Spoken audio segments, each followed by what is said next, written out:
Tick-tock, time to rock. Good evening, good morning, good afternoon to everyone who's watching from all over the world.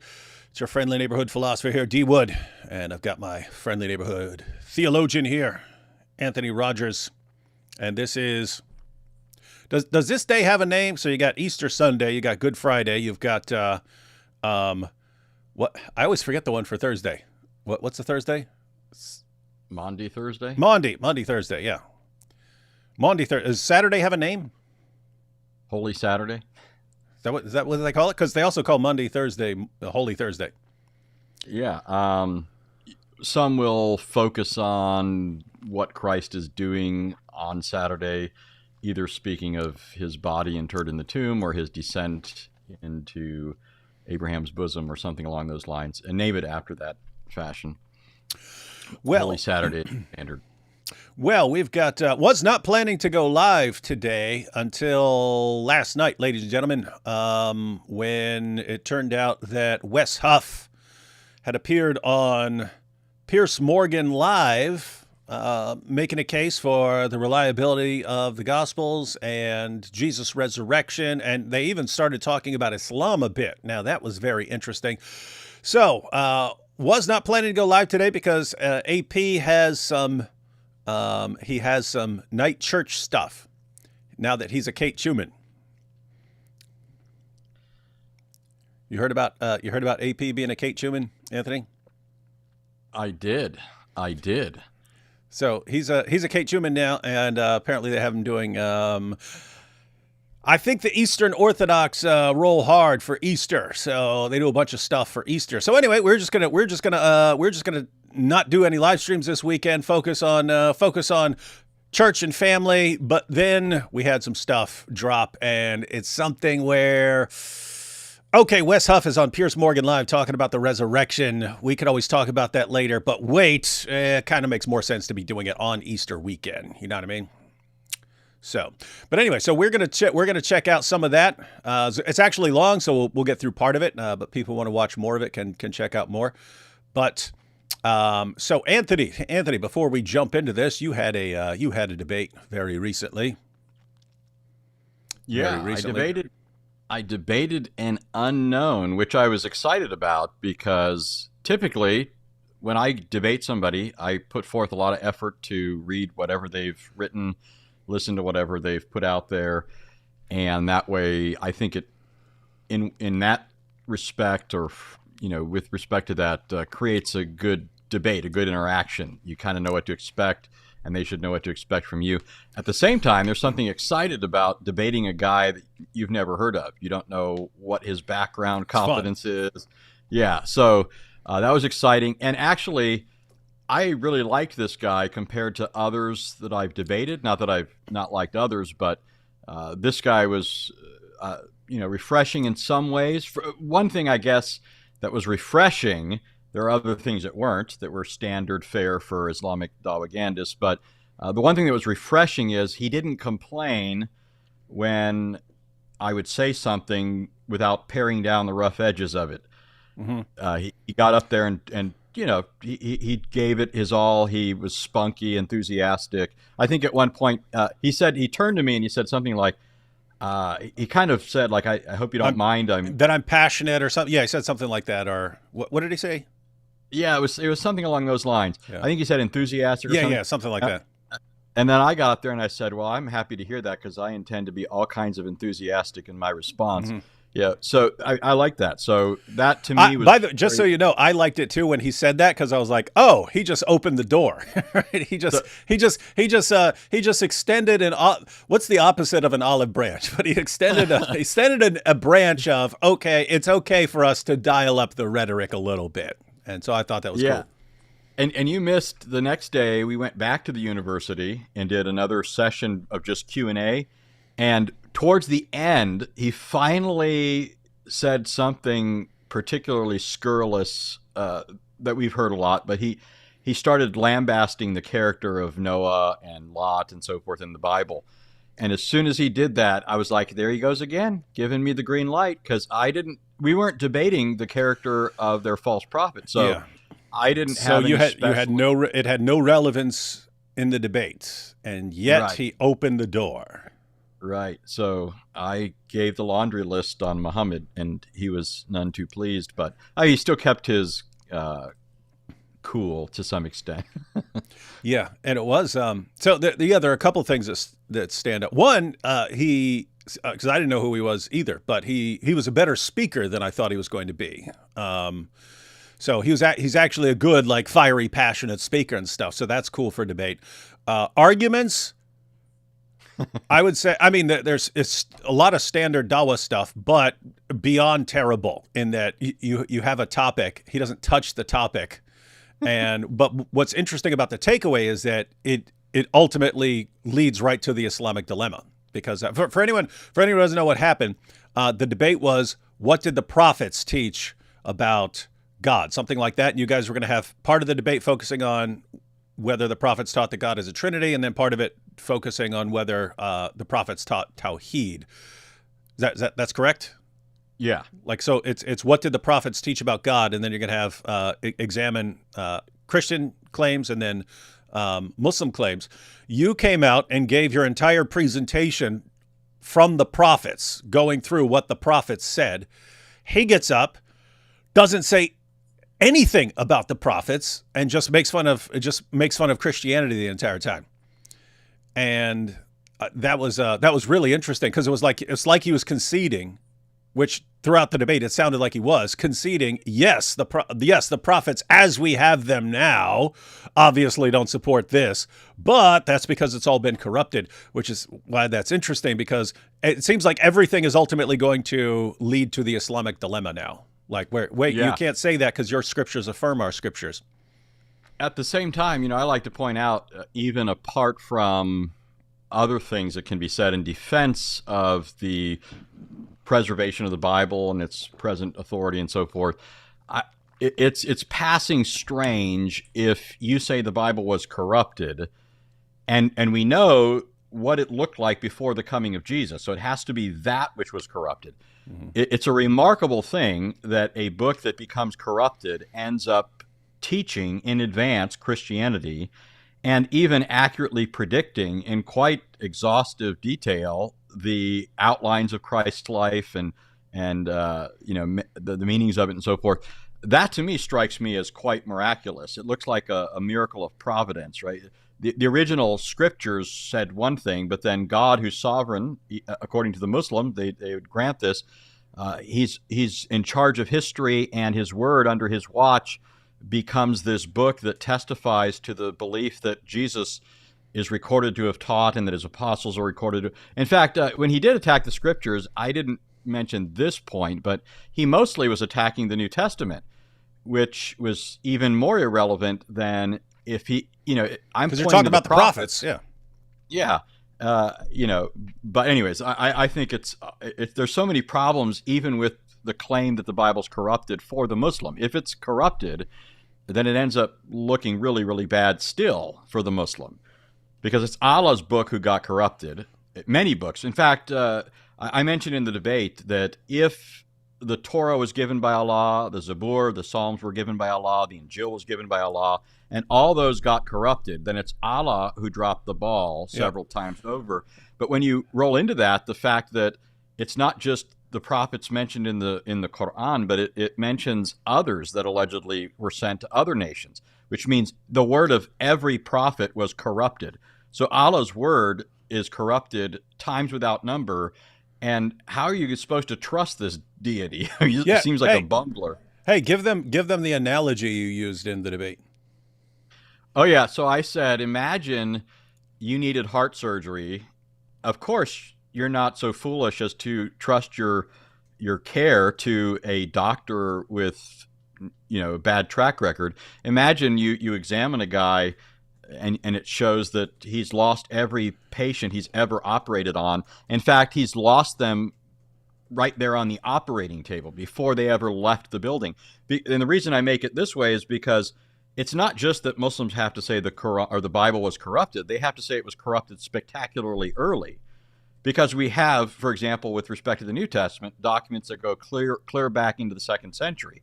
And we've got them translated in the 2nd century into Syriac, into Latin, into Coptic. We've got testimony to what they said. We've got the Talmud, for example, with respect to the Old Testament. It quotes at least 25% of the Old Testament just in the course of, giving its various comments, and then it alludes to many others. But then the Dead Sea Scrolls that come before it. I mean, we've got remarkably early attestation to the text of Scripture, and so it had to have been corrupted really, really early, not just corrupted. And so Allah had to fumble really early, and he had to do it a lot, and he had to do it in many, many different places. He just looks like somebody who's more than a bungler than any bungler I've ever seen in history. And of course, his excuse is, well, Allah didn't intend to preserve those. He intended to preserve the Quran. Okay, so you don't have to worry about this bad track record of Allah's book always getting corrupted. You can still trust his competence with respect to the Quran. Well, imagine, going back to the analogy, imagine the heart surgeon says, I didn't intend for all those other patients to survive, but I really mean it in your case, right? Are you going to trust him to take care of you? Not me. Yeah, and so you had a couple interesting points there. By the way, I was over here on the side just because someone requested to share a link to the debate in the description, so I went ahead and added that here. Guys, so Anthony spends his opening statement quoting the Old Testament prophets and what they said about God, and shows that it doesn't line up with the Islamic view, but does line up with the Christian view. And the response of the Muslim was, you can't trust the scriptures. And as Anthony points out, he's going after the New Testament, which wasn't Anthony's focus at all, and wasn't the topic of the debate. But what Anthony was just pointing out was, isn't it interesting? Because these books are from before the time of Christ, and the Muslim is saying they were corrupted. So they were corrupted before the time of Christ. Isn't it interesting that when they were corrupted, they just happened to line up with what would eventually become Christian theology? Isn't that interesting that it just happened to line up with that? Before Christians started making the claims were already there in the corrupted Old Testament. But then you guys got into the Islamic dilemma stuff, and we're actually going to go through that, ladies and gentlemen, because we're going to be focusing a lot this year on the Islamic dilemma, and it is coming up everywhere. And there's a reason for everyone to learn this now. Once Christians start learning how to respond to Muslim objections, learning how to criticize Tawhid, learning to defend Christian beliefs against Muslim claims from the Bible, Muslims have to say your book's been corrupted. They have to. And if they lose that, their entire case falls apart. If you can show them that their book affirms your scriptures and that your scriptures teach Christianity and not Islam, ball game. So we'll be doing that. I also there's a couple of things he said that I might want to make a little short, easy video on, like just things that are just completely made up. Like he said that Bart Ehrman was so confused by the Trinity that he became an atheist. And he says, you see, Christian theology is making people turn atheists. And it's like, wait a minute, I've got his book on the problem of evil where he says, it's not Christianity. It's nothing in Christianity that made him an atheist. It's the problem of evil. If God existed, why would there be so much suffering? But that's something that would also apply to Islam as well. If God is watching over and God is merciful and so on, why do little babies suffer and so on? So I should send you something. I was reading something from Ehrman the other day. In fact, before the debate, I didn't quote it. There was too much to say without that. But Ehrman has a whole article, and I think it's relatively recent, on his blog where he's mentioning that the Trinity doesn't strike him as irrational or grounds for dismissing Christianity. He grants that it's distinctive and unique and in some ways mysterious, but he says that the early Christian theologians that are codifying it were brilliant men. And so, he very clearly says that this isn't a grounds that he has for objecting to Christianity.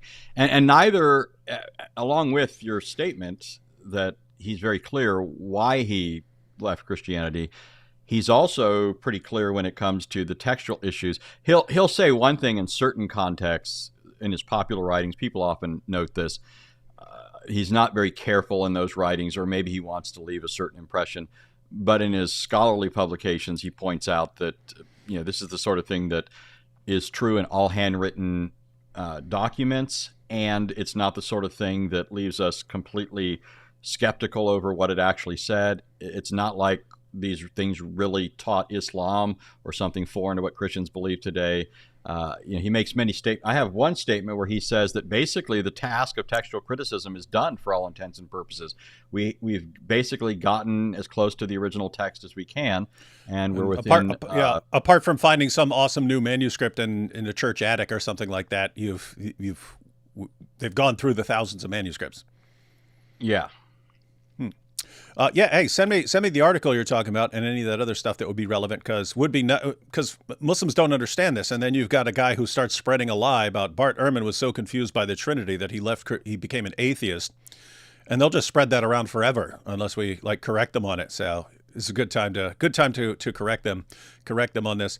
Had a comment here from John Beavers.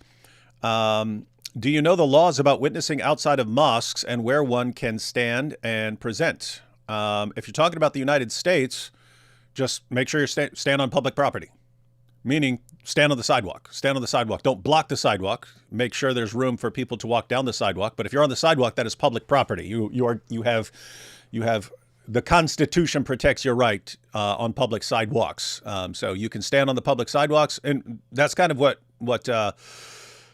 There are ministries that do a lot of this. I do it sometimes when I'm with them for an event or something like this. But Christians will roll up to a mosque around the time when people are coming in or when people are leaving, and will be in the area on the public sidewalks around the place, so that as people are walking in from the surrounding area, you can hand them tracts, you can get into discussion. So you might hand them something as they're walking in. And then as they're leaving or whatever, you might want to get into a conversation with them. But yeah, Joe, and keep in mind, you are allowed to walk up. You're allowed to walk into the mosque. I mean, unless they tell you you're not allowed to walk in there for some reason, but you're allowed to walk in, walk on. If they're having people walk in and stuff, you're allowed to walk. If they tell you to leave, you have to leave. I wouldn't go on their property and start criticizing Islam or evangelizing or anything like that. But my point is, you could, in theory, and they would just say, get off our property, in which case you walk over to the sidewalk, and there you're good to go. So, yep, that is, as far as I know, the law in the U.S. I don't know what laws other places have, but in the U.S., you're good to go. All right, let's take these first couple super chats, then we'll jump into this Wes Huff video. First press button, now Kate Schumann. What's next? I don't know. What's after Kate Schumann, Anthony? What comes after Kate Schumann once he graduates from Kate Schumann School? Oh. I'm like, what are you talking about? What is this? Well, he'd get baptized in the Orthodox Church. Uh-huh. And is there, do you graduate to some cooler level after that? Well, it would depend what his aspirations are. I mean, people. When does he become the Orthodox Pope? That's what we're asking. I mean, there are positions that people can attain to. They could become a reader in the Orthodox Church, other things. I'm no expert in all of that, not being Eastern Orthodox. But also, there are other things like becoming a monk yeah. That's probably not going to happen. Mm-hmm. You don't think? Nope. Nope. Doesn't Anthony have sermons to give tomorrow? You giving any sermons tomorrow? I am. What? I am. They're letting you speak on Easter? I preach every Sunday. Wow. Sometimes I go from the church I preach at to the prison to preach on Sundays. So I preach back to back, and then in the evening sometimes. That's pretty hardcore. Everyone, you can follow Anthony's channel. I've got the link to his channel in the description box. Does lots of good stuff. These live shows have ruined my life, beginning at 2 a.m. where I live. Love you, David, but I have to challenge you to a mubahala. I've already been in multiple mubahalas. I don't know if you've been following the Muhammad hijab thing, but everyone's challenging each other to mubahalas. I think I did see that the Aisha person, I'm assuming that's a pseudonym. I haven't paid attention to everything, but I think she issued a challenge, didn't she? Yeah. I always call it the prayer duel, right? Yeah. It's like prayer battle, yeah. Yeah, and the AP, when he describes it, he says, so they get together and they state their beliefs, and then they pray for Allah's curse, and then they turn and walk away, and then they draw their pistols. And Yeah, high noon. Yeah. Place at high noon. Yeah, so she's challenging him to mubahala. So that's basically a situation where, okay, if neither one of us can really prove what happened, because a lot of it is he said, she said type thing, fine. We'll both state what we're claiming and then ask for Allah's curse on the liar. And so she's saying that, but as far as I've seen so far, hijab has refused. But then when he's talking to anyone else, he instantly starts going, I challenge you to mubahala. And it's like, wait a minute, you're willing to go into mubahala with anyone else on the planet except this woman who's saying that you are married to her and you're saying she's a liar and so on. And AP pointed out, hijab is quick if anyone says anything false about him to at least threaten lawsuits, but he'll go through with the lawsuits as well. And so he describes himself as someone who will sue, who is quick to sue. But wait a minute, this woman's just lying about you being married to her and stuff, and you're not suing, you're not going the lawsuit direction. So anyway, definitely seems like she's the one who's telling the truth. We'll have to go through. Maybe she's not telling the truth about everything, but on the big issue, it seems like he's lying and she's telling the truth. Let's see. Interesting. All this talk of mubahala. It was the Christians of Najran that first brought this out. Surah 3. Of Muhammad, and they're actually pretty significant in many, many ways. In fact, I think I brought them up in that debate. So one of the evidences I supplied from the Old Testament is God speaking in plural. And you mentioned Surah 3:7, I think.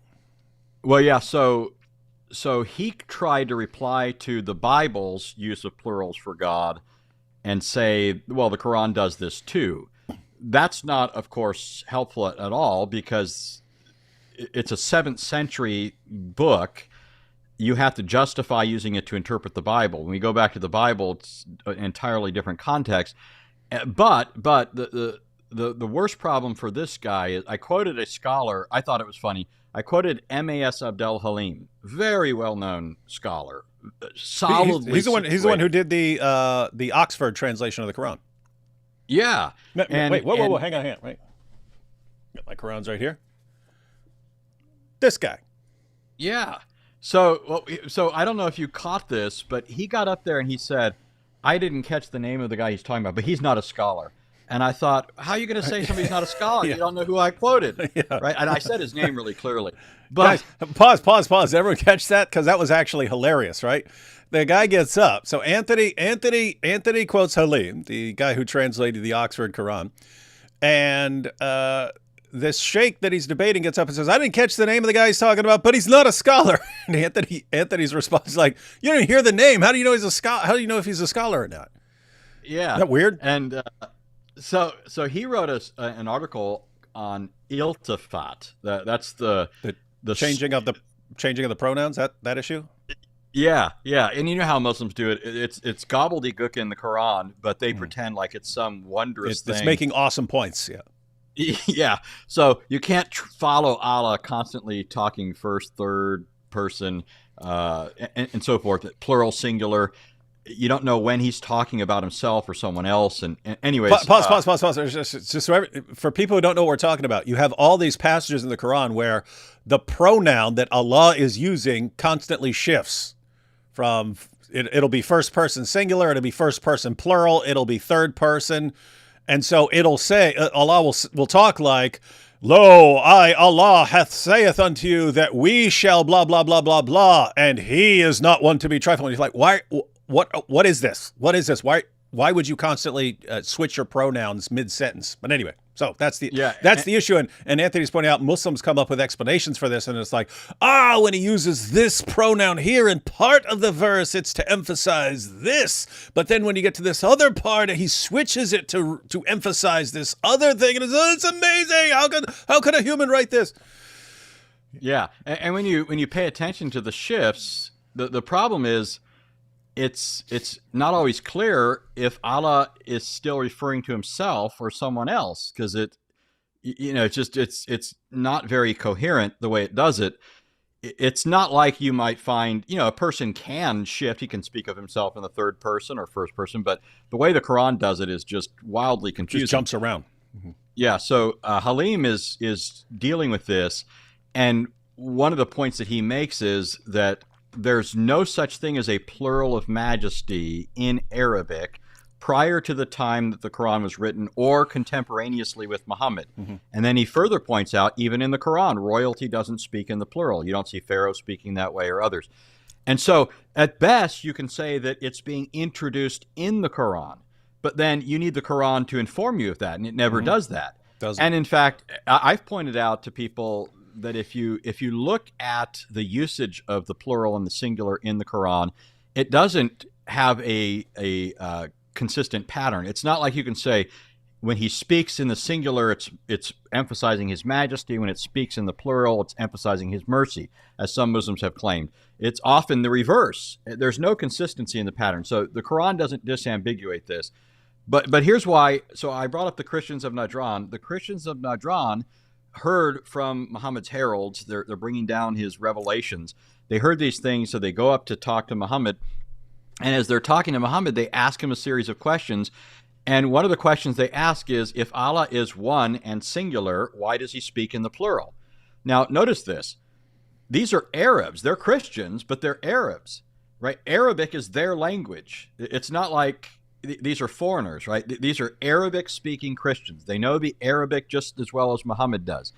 And they assume that the plurals mean plurality. And right here where you'd expect Muhammad to say, oh, that's just this new thing that Allah coined that's called the plural of majesty. That's not what happens. In the Hadith and in the Sirah literature, Muhammad goes silent. 3:7. Yeah, and then he comes out with Surah 3, verse 7. Yeah, where he basically says, there's some stuff that only Allah gets. Yeah. In other words, I don't know. Only Allah knows. Yeah. That's where this is funny. You didn't hear this. I mean, you heard me say it in the debate, but not the aftermath. I said, and I wasn't thinking of it as I wasn't thinking of it as an insult in the way it came out, though I'm fine with it coming out that way. But I said, Muhammad overheard Jews and Christians quoting God this way. He didn't understand what it meant, and he picked it up like a dog picks up fleas, and he ran with it, and then later got caught on it. And my point is, when a dog walks along in the grass, it gets fleas without realizing where it picked them up. And they took that as me saying, calling Muhammad or Allah a dog or something like that. And, I'm fine with that, but that wasn't the point there. I was just... Anthony frequently doesn't understand the implications his words will have in certain environments. But I'm usually happy. In fact, I know what you're referring to here mainly. So this is actually really funny. So David's alluding here to our first encounter with Sakari in San Diego. So I was there with vocab and others. And I was using language I've heard in my past that was just ordinary idioms, and I didn't realize their origin. But the guys I was talking to did, right? Like at one point, I kept asking a question, the guy kept dodging it, and I said, "Quit shucking and jiving." And this guy picked up on it and the whole me group a racist. did. And I'm like, "What are you talking about? I'm just using a common idiom." But here's why it's funny, because that I don't know how long ago was that, like 7 years ago. So recently, when we were in San Diego again, as you know, vocab and I and Louis sat down for like a 4-hour discussion.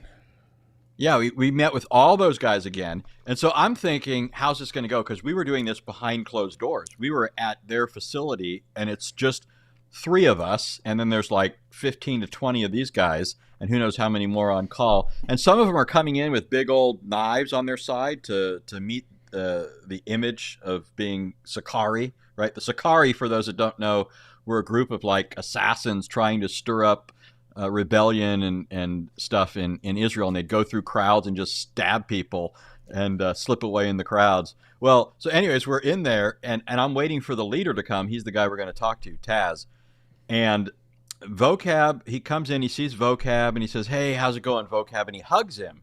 And I thought, wow, okay, this is going to go well. And then he turns to me and he says, "I remember you. You're that," and he used some explicative. "You're that whatever." And I was like, okay, he didn't forget who I am.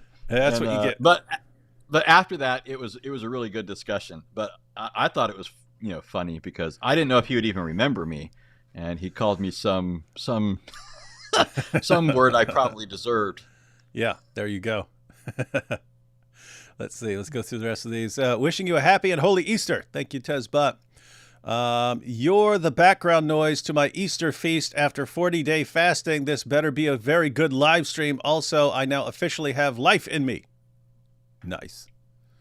Nice. Yeah, we'll try to make it good, but it won't be on us. That'll be on Wes Huff. So if Wes Huff is good on Piers Morgan, then we'll all be good.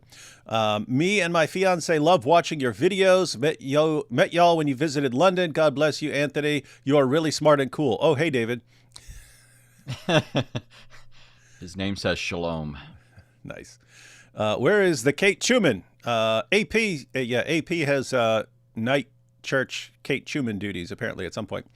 Where is Cat Chow Man? Cat Chow Man. What about hey, Cat Stevens?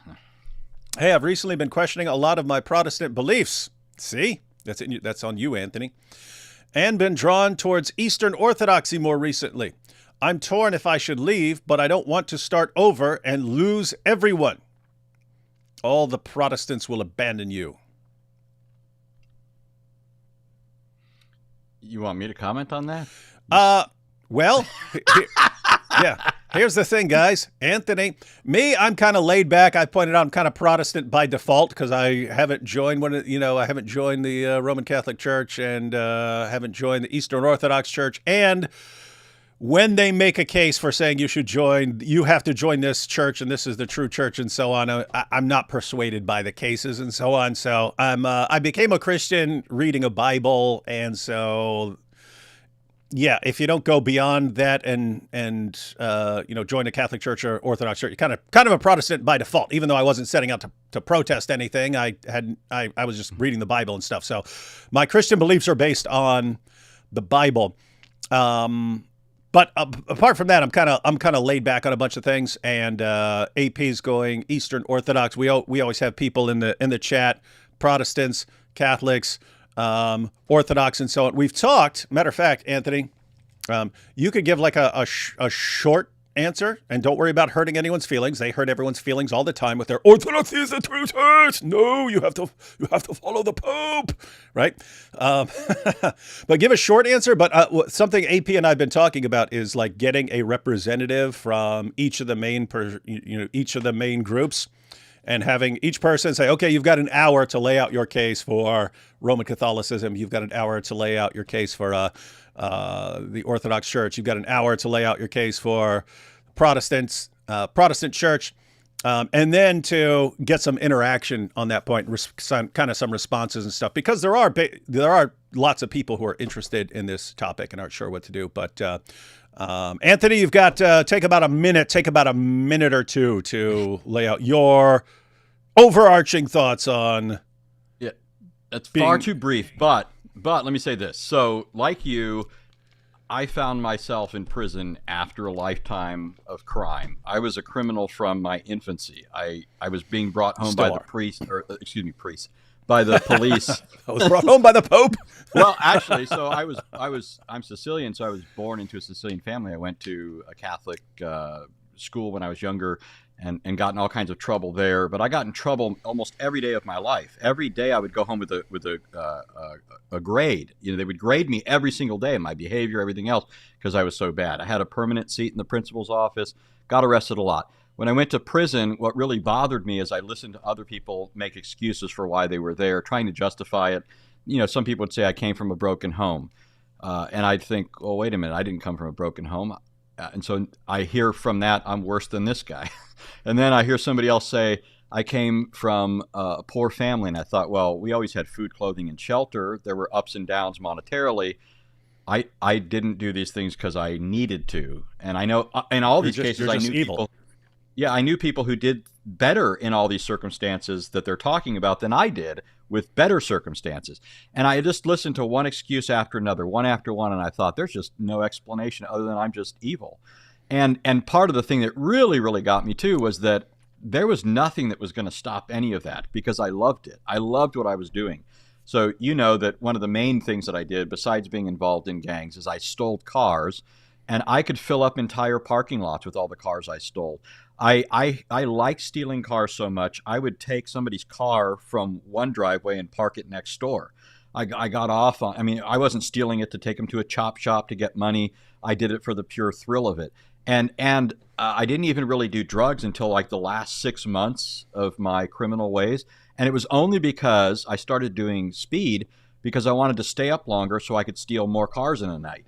And so, I mean, it was really bad. And so when I was in jail, I started reading the Bible. Providentially, it was a self-professed devil worshiper who was attacking the Bible who told me how to get one because he wanted to show me all these things. And I said, I don't believe that. And anyways, I got the Bible. I had nothing but time to read it. He couldn't show me what he thought he could. And I was terrified. I'm reading of a God who threw our first parents out of the garden simply for taking a piece of fruit. I'm reading of a God who destroyed mankind in a flood and only spared 8 people, and it says it was by grace. I'm reading of fire coming down out of heaven and consuming people and shooting out of his presence and consuming them. And I thought, I'm hopelessly undone. I have no hope. I didn't understand from reading the Bible. Here comes the 60-second part. I didn't understand just from reading the Bible, the gospel. I only understood my sinfulness and God's wrath, and that I was in a world of hurt. It wasn't until somebody preached the gospel to me that I heard what was to me wondrous good news. And that good news captivated me, and I could not possibly let it go for something else. The gospel that I came to believe is not the same thing I hear from Rome in the East. I'm not saying there's nobody in those contexts who believe what I believe, but it would be in spite of the official teachings. What the gospel that came to me said very clearly is that Christ died in my place. He bore the punishment that I deserved, and he lived a perfect life prior to that, and that's the life that he offered up on the cross, and in turn is reckoned to my account. I am accounted before God as though I am righteous because of Christ. Now, that doesn't mean that I don't strive to be holy, but that is a further work of Christ in me. It's not what he did to ultimately secure my forgiveness and my standing with God. That's something he's doing in me as I make my way to heaven. So I just don't hear that same clear gospel in other contexts. And so I just, for the life of me, couldn't possibly be attracted to something that waters that down or pollutes it with anything else. It's interesting. You mentioned how you realized that you're a sinner because none of the explanations for why someone would do stuff made sense apart from you just have an inclination to do evil stuff. But that's similar to Augustine's pear tree story. So for everyone who's not familiar with Augustine's pear tree story, this is in the Confessions of Augustine. But he says, he talks about all this other messed up stuff he did. He's done all sorts of messed up stuff, but there was one that kind of stuck out in his mind. And even decades later when he's writing, and lots of other people read this and like, what? You guys stole some pears. What? Who cares? You guys were teenagers and you stole some pears. So he has this story that him and his buddies were into some mischief and stuff. And one day they're walking by a neighbor's pear tree and they're like, hey, let's shake the pears out of this tree. And so they shake the pears out of this tree and then they're just going to like give them to some pigs and stuff. And they're just cracking up laughing about stealing their neighbor's pears. But this really bothered Augustine later. He's like, why? I wasn't poor. I could buy a pear if I wanted to. I didn't need the pear. We weren't even getting them to eat. We're getting them. And he goes through all the possible reasons that someone might commit a crime. It's like, someone might kill someone for out of anger, or to take the person's wife, or to take his goods, or something like this. He goes through all the reasons someone might commit a crime or do something. He's like, none of that applied. I didn't need it. I didn't want it. We just did it because it was fun to do something bad. And this sort of thinking on this process actually leads him to realize that he's got a problem with sin, and led him to believe what kind of being he is. Anyway, I'm new to this, but could they be confirming the Gnostic Gospels? No. Are you talking about the Quran? What the Quran says? Could the Quran be confirming the Gnostic Gospels? No. And that's another fun thing. If a Muslim ever says, "Oh, it's not that gospel, it's this other," great. Find a gospel anywhere that lines up with Islam. Pick one anywhere. I don't care. First century gospel, so those would be the ones in the New Testament. Later Gnostic gospels, pick anyone. Find me one on the planet, anywhere in history that lines up with Islam. There isn't one. But the bottom line is the Quran is talking to Christians. It's addressing Christians, telling us to live by the teachings of the gospel. And that's not the Gnostic gospels. But if you wanted to say that, if you want to say, yes, he's telling you to live by the Gnostic Gospels, great, then we definitely have to reject Islam. AP is looking different these days, yes. Less Turkish. Bart Ehrman, he was never a real atheist. It's a psyop. That's why he doesn't find the Trinity confusing, you see. This is all good point here. Can't use my name says, I'm Nigerian, 30 years old. I have a Christian girl I want to marry, but my parents are against it because she's from a different tribe. Nigerian, don't have a degree. And then let's see. Her parents don't live close enough that they can do a background check, and she is older than I am. Whose decision should it be? What do you advise? P.S. You two have been great influences. Thank you.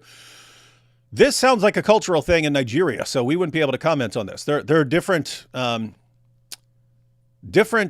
things are appropriate and inappropriate in different cultures. Like here in the United States, if I wanted to marry a woman, it would be on her, and it kind of wouldn't matter. I mean, you definitely want the parents to be on board and so on, but at the end of the day, if she wants to get married and her parents don't, then she would just get married anyway.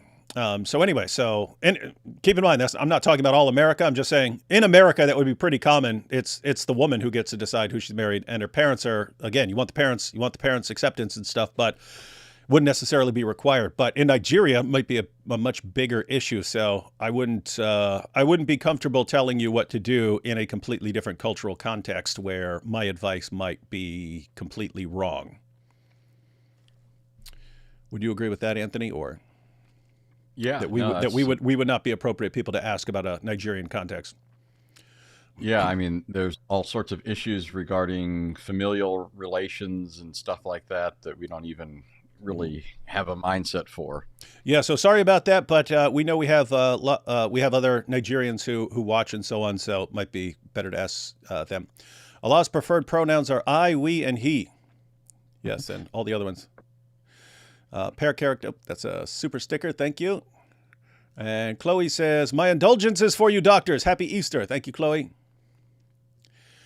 Today I got to share the gospel with a Muslim. At the end of our talk, he still had questions, but he believes Jesus is Lord and he died for his sins and rose again. He's going to start coming to church. Yeah, that is some awesome progress. It's like you're saying he's still got questions. I don't think, oh, I bet he's got questions. You're like, oh, but he grants all the major issues. Oh, well, good. That's good to have. It's good if you still have questions on other stuff, but if you got the good foundation down, awesome stuff. 1, Aisha is mommy of all moments. 2, Abu Bakr was mu'min. Get that? So Aisha is mother of the believers, but Abu Bakr was a believer. So Aisha is Abu Bakr's mother. But Muhammad's a believer too. So Muhammad married his own mother. Get that funny little stuff there. Need Rogers to go live tomorrow so he can say, post tenebris lux. With some extra meaning, we serve a living God, unlike the God of the Quran. Indeed. We may be going live tomorrow, but AP, if AP doesn't have something in the evening, then AP will probably want to go live. But if AP is not going live, then Anthony and I will probably continue our stuff because we got a bunch of cool stuff from his debate and from this interview we're about to go through. Shout out to Richard. Keep on serving the Lord. I cannot wait to meet you all in the precious Lord's kingdom someday. Blessed is the risen King Jesus. Who's Richard? Shout out to Richard. I don't know. Who's Richard? Okay, we're assuming Richard heard you. I'm driving to an Orthodox church for Pascha. Do they call it that? They call it Pascha, and not what do they call it? Yeah, that's just an alternative name for it. No, I know that, but I'm just saying, is that like official? Like they call it Pascha and not Easter? Yeah, I mean, yeah, it's just as Pascha or Resurrection Sunday. Okay, that's cool. Wonder is that? Yeah, that's Easter. I was just wondering if that's an Eastern Orthodox like official. It's not exclusive to them, but they do use that term. No, I just meant like if that is the standard, because I I had no idea. Would you rather have a 30-second conversation with God himself and have any one question answered, or have a 5-minute interview with an actual angel, get many questions answered? I'd go with God. You want an interview with God? No. Depends what kind of interview this is. Yeah. Probably not the one that Job had. If you're saying any one question answered, it'd be kind of messed up. It could be like, hey, what stock is going to blow up next year? Like, what are the lottery numbers next week? Mosh Cohen says, did you get a chance to see the pictures from Jerusalem? A lot of Christians went on X to say the Jews aren't letting us in when it's literally full. Really? Hey, Mosh, send me something that might be funny to share, like on X or something. The moment the Jewish state put out a more Christian message for Easter than the head of the Church of England was today. That's interesting. I'll have to check that out. Yeah, guys, so, I woke up like 4:30 or something like that in the afternoon, and then had to finish my brisket. Then I started cooking the brisket 3 o'clock in the morning, 3 o'clock a.m. Then got that going for a while, then went to sleep, woke up in the afternoon, brisket was done. Got to slow cook a brisket, ladies and gentlemen. But the point is, I haven't followed anything that's been going on today. Someone was telling me to check out Trump's Easter message and so on. David, just wanted to thank you for your recommendation of Raymond Ibrahim's work on the Crusades for my paper. It's been very helpful for my research. Yes, Raymond Ibrahim has awesome stuff. Unfortunately, every single one of them is American. This is a new Christian wave in America and quite scary. When did Christians become so easily manipulated?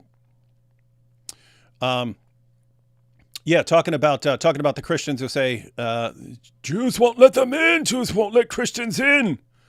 Yeah, did not seem like that when I was in Israel. So whatever disagreements you want to have with Jews in Israel, something like that, it doesn't seem like they're keeping you out of any Easter stuff. So, wait, who just messaged me? Someone messaged me and said, yes, Eastern Orthodox call it Pascha. They don't call it Easter. Interesting. Okay, now I know. People always scold Andrew Tate. What about Ted Bundy? I bet Sam Shamoon will make a video about your opinion regarding Protestantism, Catholicism, and Eastern Orthodoxy. Well, that's good for him. Anthony, can you expand on which official Catholic teachings water down the gospel that you mentioned? I am Catholic and I do not know of any teaching. Okay, Anthony, this is not the purpose of the show, but if you wanted to give a highlight of stuff that we may discuss in the future. Yeah, so the way I put it, just to be very clear, I mean, you can argue with me as any Catholic would that you're believing what the scriptures teach on the gospel, what the early Christians taught and so forth, and that's all well and good. What I'm telling you is that gospel's not sufficient to save somebody like me. I am utterly convinced at the core of my being that my only hope is that Christ died in my stead. I have no hope or plea before God other than him. It's not my merit. It's not the merit of saints. It's not any act of supererogation on their part that can be given to me that will do it. No creature is sufficient, to supplement my works or whatever.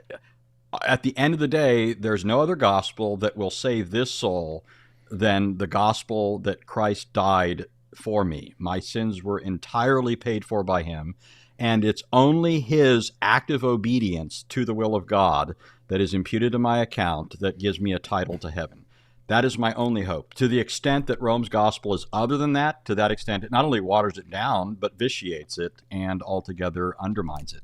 Again, I don't say that all Catholics are necessarily believing something that's not the true gospel, but I think that it is less likely in a context where it's not preached and is in many ways, hidden or denied. But I can't believe anything that just isn't sufficient. It's like to me, it's like the Hebrew Israelites trying to persuade me to believe that all who don't fit into the racial categories that they have are necessarily going to be doomed and damned. I mean, what hope do they really have of persuading people that aren't of their ethnic, acceptance? What groups are accepted by them? Are you going to possibly persuade somebody that doesn't fit into that to believe your message? That's just not going to work. There's only one gospel that can save this soul. Okay, so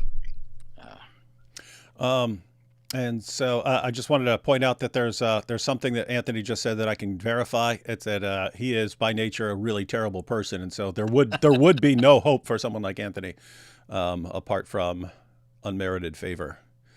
Chloe says, "Look, Dr. Anthony has more books behind him. His hikmah is huge, bigger than D Wood. You see."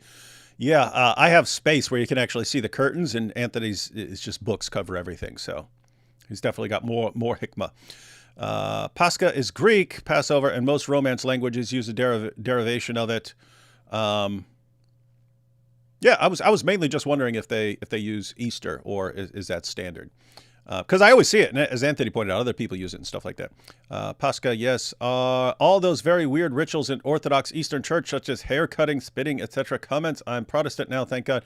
We will, yeah. We'll wait for an Eastern Orthodox person to break down something if there's anything that seems weird, and then we'll find out if it's actually real, and then if it seems weird, what's the explanation for it? Protestants, Catholics, and Orthodox call it Pascuas in Spanish. That's interesting. All right, guys. All right. We've been here for a while already. Anthony has talked us to death, and we have yet to get into the actual interview here.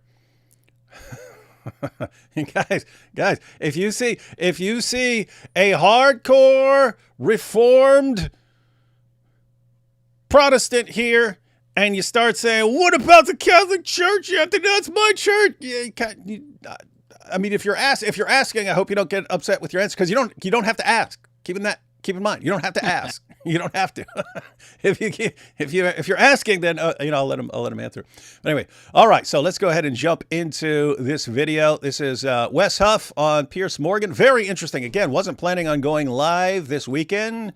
Just going to have Easter weekend with family and so on, but would be kind of weird to go through this Easter video from Piers Morgan after Easter when we're still during Easter. So we're going to check some of this out now. Easter is almost upon us, and it's a time of renewal and optimism for millions around the world. Even atheists generally get to enjoy better weather after a long winter, and many people get a day off work. For Christians, though, it's one of the most important times of the year, based on faith. But how much of that faith is based on historical evidence? Well, Wesley Huff is a biblical scholar and historian. His use of historical reasoning and deep research to underpin Christian faith has captivated millions around the world. And he joins me on Uncensored now. Well, Wesley, great to have you on Uncensored. Hey, you familiar with Wes Huff, Anthony?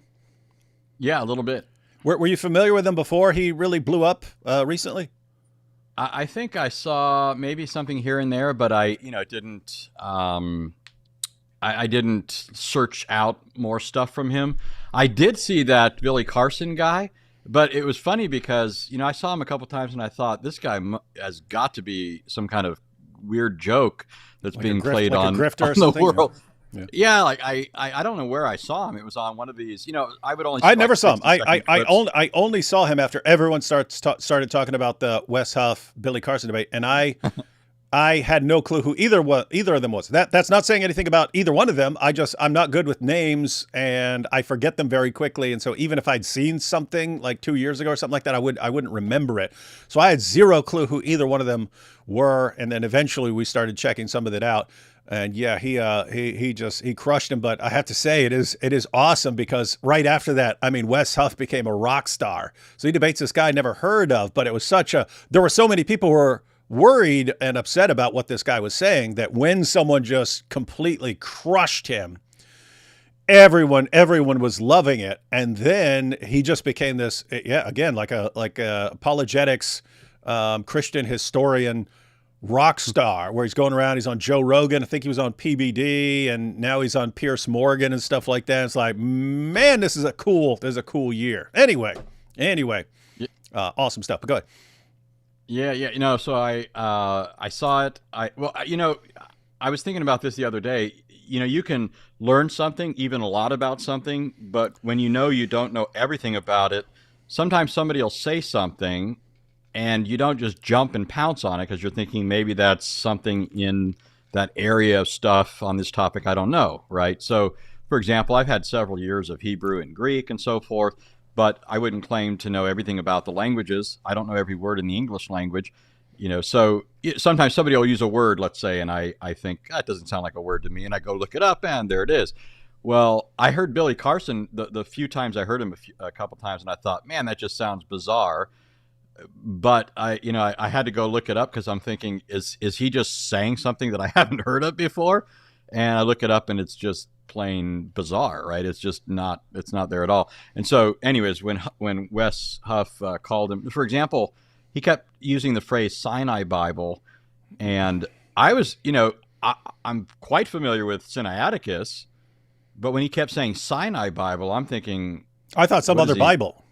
Yeah, I'm like, what is he talking about? So There's something out there. That's why I was actually, I was thinking, is this like some version or some other Bible or something like this? And he's saying that it denies the crucifixion and stuff, and I'm like, and so hats off to Wes for being able to get to the bottom of that, and then and then it's no, I meant God.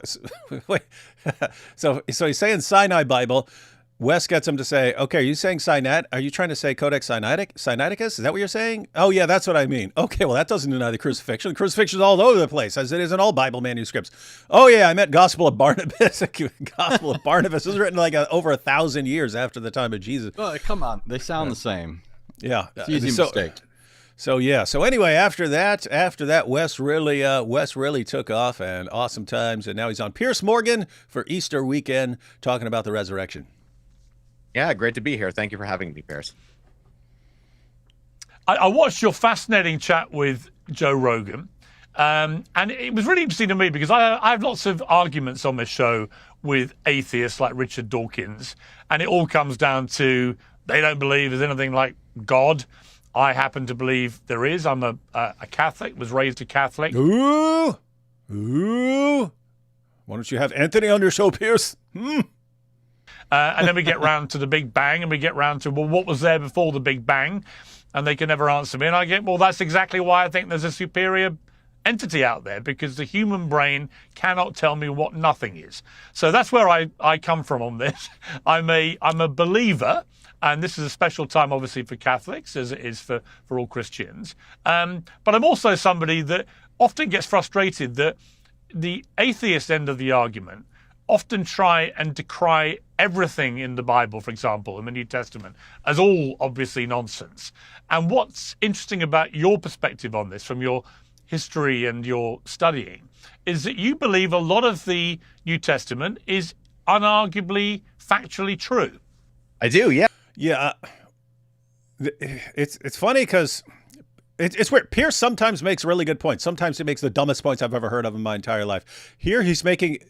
He just made a very important point, guys, that you've got the sort of online critics, the online atheists and stuff like that, and they'll say, okay, I don't believe that the Bible is the inspired word of God. Therefore, I reject all of it, and it's all false or something like that. And you can't quote it to me and so on. It's like, do you not realize how insanely stupid that is? Here's the thing. If you reject the Bible as the inspired word of God, it doesn't become something that's just completely false. I mean, the Bible says that Tiberius was the Roman emperor during the time of Jesus. You're going to say Tiberius wasn't the emperor during the time of Jesus? Is that what you're going to say? Since the Bible says it, it must be false? That would be stupid. Here's the thing. If you say, I don't believe in the inspiration of Scripture, great. Then you just have a bunch of ancient sources. You have a bunch of ancient documents, and you'd still have to deal with what they're saying. So let me put it this way. I don't believe that the Quran is inspired.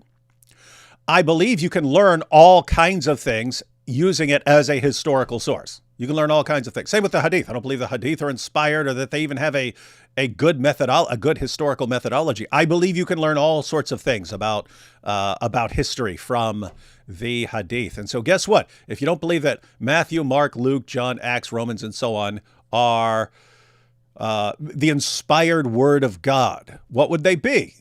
They'd be a bunch of early Christian documents that people wrote down and are giving you information about what was going on and what was believed at the time. And so atheists who just, I don't believe it's the word, so it's all false and Jesus never existed. You sound like idiots. You sound like complete idiots. I'm just going to be honest. We'll see if, now sadly, Wes is a bit nicer than I am, so he's not going to say you sound like a bunch of idiots, but let's see if he gets. And I think that that's demonstratable from the actual evidence that we can look at through time and space, with the Bible talking about real people in real times and real places. is it indisputable to you that Jesus Christ existed, for example? Oh, definitely so. I think we can say pretty unequivocally that a character, a first century Jewish itinerant rabbi by the name of Jesus of Nazareth, did walk the dusty streets of first century Roman occupied Judea. I think that even the most skeptical scholars will grant that if we know very little about Jesus, we know that he did exist and that he was crucified in and around the beginning of the first century under the overseeing of the governor of Judea, Pontius Pilate. I want to play. Pause right there, guys, because there are always the Jesus mythers. Just wanted to point out certain beliefs are common at the internet level that would be laughed out of the room at the scholarly level. Those of you who, I saw a video and it said Jesus never existed. You see, Jesus never existed. This is the proof. You sound like a complete moron to, no, I'm not saying to me. I mean, yeah, you do sound like a moron to me, but you also sound like a moron to even atheists and agnostic scholars. And it's famous. There's a famous clip by Bart Ehrman where someone brought this up during the Q&A with Bart Ehrman. And yeah, he said basically, I understand that the crowds you run with, that might be an acceptable view. He goes, no one in the circles I run with take that seriously at all. No one. And he's talking about the scholarly level.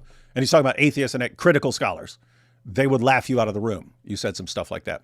Why? Guys, we can trace this stuff back to very, very early. We can trace this stuff back. You think, you got all these dopes who think, oh, this was written centuries later and stuff like that. You guys sound like morons. We can trust belief in Jesus' death, resurrection, and deity to within 2 years, right? To within 2 years. You got the 1 Corinthians Creed. Scholars date that to within 2 years. It talks about Jesus' death, his resurrection, appearances to multiple people. Belief in Jesus' deity, you can trace that back to within 2 years of Jesus' crucifixion. How? The Apostle Paul is going on a rampage. Paul converts to Christianity a couple of years after the crucifixion. So when he's persecuting the church, it's within that first 2 years. What enrages Paul? What sets him off? He tells us Christians were calling on the name of Jesus. Why is that relevant? Old Testament, you call on the name of Yahweh, and Christians are calling on the name of Jesus. This is what sets him off. What's that mean? If Paul is declaring war on the Christian church, and we know it's within the first 2 years, because after that, Paul's a Christian, and he's calling on the name of the Lord Jesus. What's that mean? It means that Paul was set off by Christians treating Jesus like Yahweh in the first 2 years. What's that mean? It means the earliest Christian church is doing this. The earliest Christian church was teaching this. So all the beliefs that you guys think came decades or centuries later, they're right there at the beginning. They're right there at the beginning. And so the idea that, oh, none of this happened is all made up, they just invented this. You sound really stupid. You sound really stupid, and you don't seem to care. That's the problem. You have any thoughts on that, Anthony, before we continue here? Yeah, really quickly, the expression calling upon the name of the Lord is found as far back as Genesis 4, referring to the line of Seth and identifying them as the true worshipers of God. It says, in his days, men began to call upon the name of the Lord. And thereafter, it's a constant refrain. It's used scores and scores and scores of times in the Torah, in the prophets, and especially in the Psalms. And one of the climactic verses is Joel 2, where it says, all who call upon the name of the Lord will be saved. This is what Paul cites in Romans 10 when he's talking about confessing with your mouth the Lord Jesus, believing in your heart that God raised him from the dead. Happy Easter. He's quoting this text from Joel, but he's applying it to Jesus. And then he also, in 1 Corinthians 1, uses this as though it's the very definition of what a Christian is. He's writing to the church in Corinth, and he says, to all those who in every place call upon the name of the Lord Jesus, their Lord and ours. So the twist of Paul is that he further identifies the Lord as Jesus, right? And as you're saying, he's enraged at Stephen in Acts 7, who's calling upon the name of Jesus, and then Jesus appears to him, and the words from Paul's mouth are, who are you, Lord? He recognizes this is the Lord, but wait, I kind of missed who this is. And then after that, when he gets baptized by Ananias, it says that he was calling upon the name of the Lord, right? I mean, this just courses through the apostolic writing. And notice that's not just Paul, because Acts is recording this. Paul's saying it, right? Peter quotes the same text as Paul from Joel 2 and Acts 2. I mean, it's just, this is Christianity from day one, and it's what Paul is trading everything for. He's willing to give up everything he had in Judaism for this. I would just say, ladies and gentlemen, for you atheists and so on, I understand there are different kinds of atheists. There are friendly atheists. There are more hostile atheists. Even among hostile atheists, you've got the hostile and aggressive atheists who sincerely want to investigate these things, and those who just kind of want to mock and so on. For anyone who's actually sincere, for anyone who wants to, even if you're rejecting Christianity, if you want to at least be accurate, you have to deal with the fact that this goes back to the earliest level of Christianity. And so here's the thing. Here's what you have to wrestle with. You had a bunch of first century Jews who start calling on the name of Jesus the way they are commanded to call on the name of Yahweh. Other Jews look at this and they say, this is bad. This is really, really bad here. You are not supposed to do this. So, but here's the question. What made those earliest Christians believe that? Because it would kind of have to be something big, right? Saying the carpenter from Nazareth, the guy who built your cousin's table or something like that, saying that guy, we're calling on that guy after he's crucified by the Romans. After this guy's crucified by the Romans, we're going to call on that guy's name as God and pray to him. Something had to convince them to do that. And so you'd have to say, one, what was Jesus saying that gave them these ideas? And two, what happened to confirm that so that they actually say, oh, and we know that he spoke the truth. Because normally if you get crucified, that would be kind of, okay, you're done. Something happened. Guess what? The resurrection would account for that. But notice you have the exact same thing with the Apostle Paul. Paul declares war on that, so he's hostile to it. And then Paul becomes one of its biggest early defenders. And so what happened to Paul? Well, we have an account. If you have a better explanation, by all means, please share it. But we have Paul's explanation, which is he got knocked off his horse and cried out, "Who are you, Lord?" And the Lord said, "I'm Jesus." And this influences Paul. So my point here is, if you are a skeptic, an atheist, a critic, whatever, and you want to at least be in line with history and not sound like a moron, you have to take account of those kinds of things and then explain what happened. If you want to explain Christianity, you got to explain those kinds of things. Or you're straw manning everything. You did have this question. Will Anthony Rogers debate Jay Dyer? Will be interesting. Is that something in the mix, or Vlad is just suggesting that? Vlad the Impaler. I like the name. Vlad the Impala. Baller. Rogers will debate anybody except those who have, for other reasons, disqualified themselves by their constant lying and backing out of debates that were already scheduled. But yeah, I mean, I'm willing to debate anybody on any topic, especially the gospel.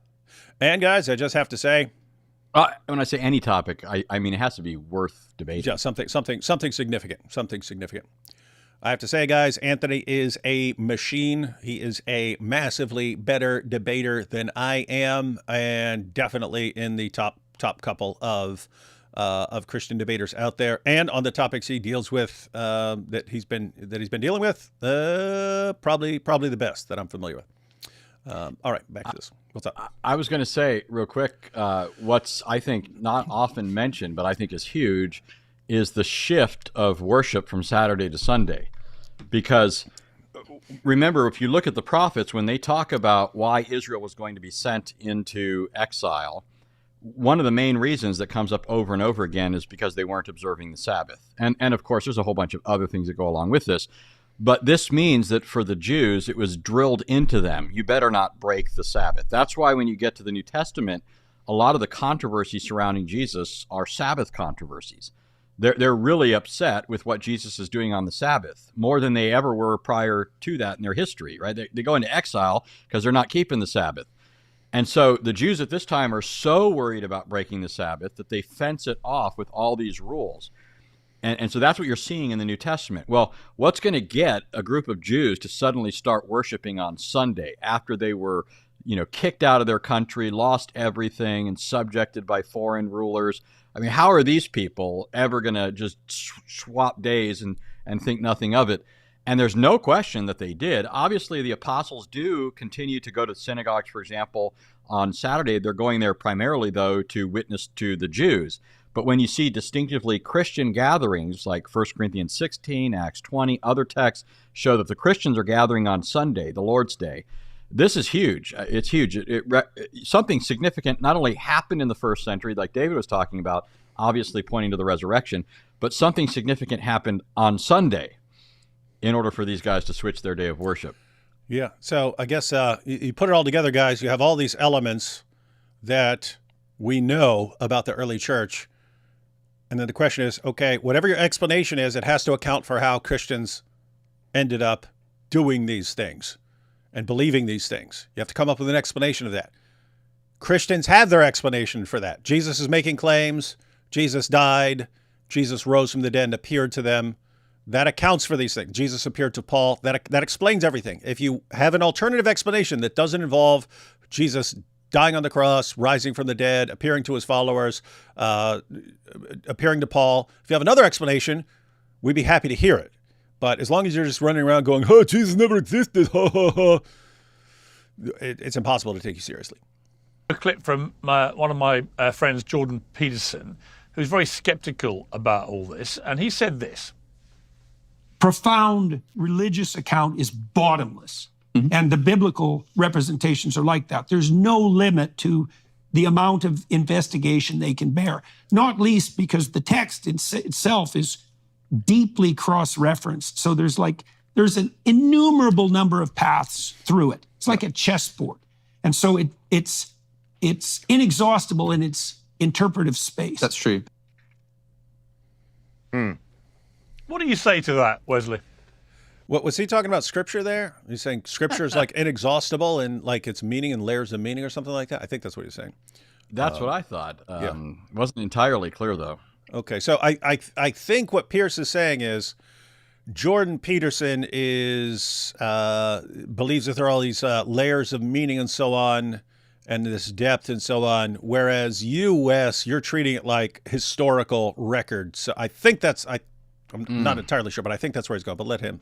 Yeah, it's interesting, Pierce. I really appreciate Jordan Peterson and kind of the angle that he reveals on the biblical text and some of the kind of allegorical perspectives that it reveals. I don't deny that in the least. In fact, I think I've found Peterson very helpful in his Jungian approach in drawing some of those things out, whereas maybe prior to finding Jordan Peterson, I might have dismissed them in a way that I think was probably too soon to do so. However, I think two things can be true at the exact same time, Pierce. I think we can grant that there is meaning that goes beyond the text, but not deny that there were actual events that took place, that people like Jordan Peterson talk about from the biblical narratives, individuals at the core, like Jesus Christ, actually existed, actually walked this world, did predict his own death and resurrection. And then if you could have a camera running on the tomb in and around 33 AD, that an actual Jesus would have walked out on the third day after his crucifixion and burial.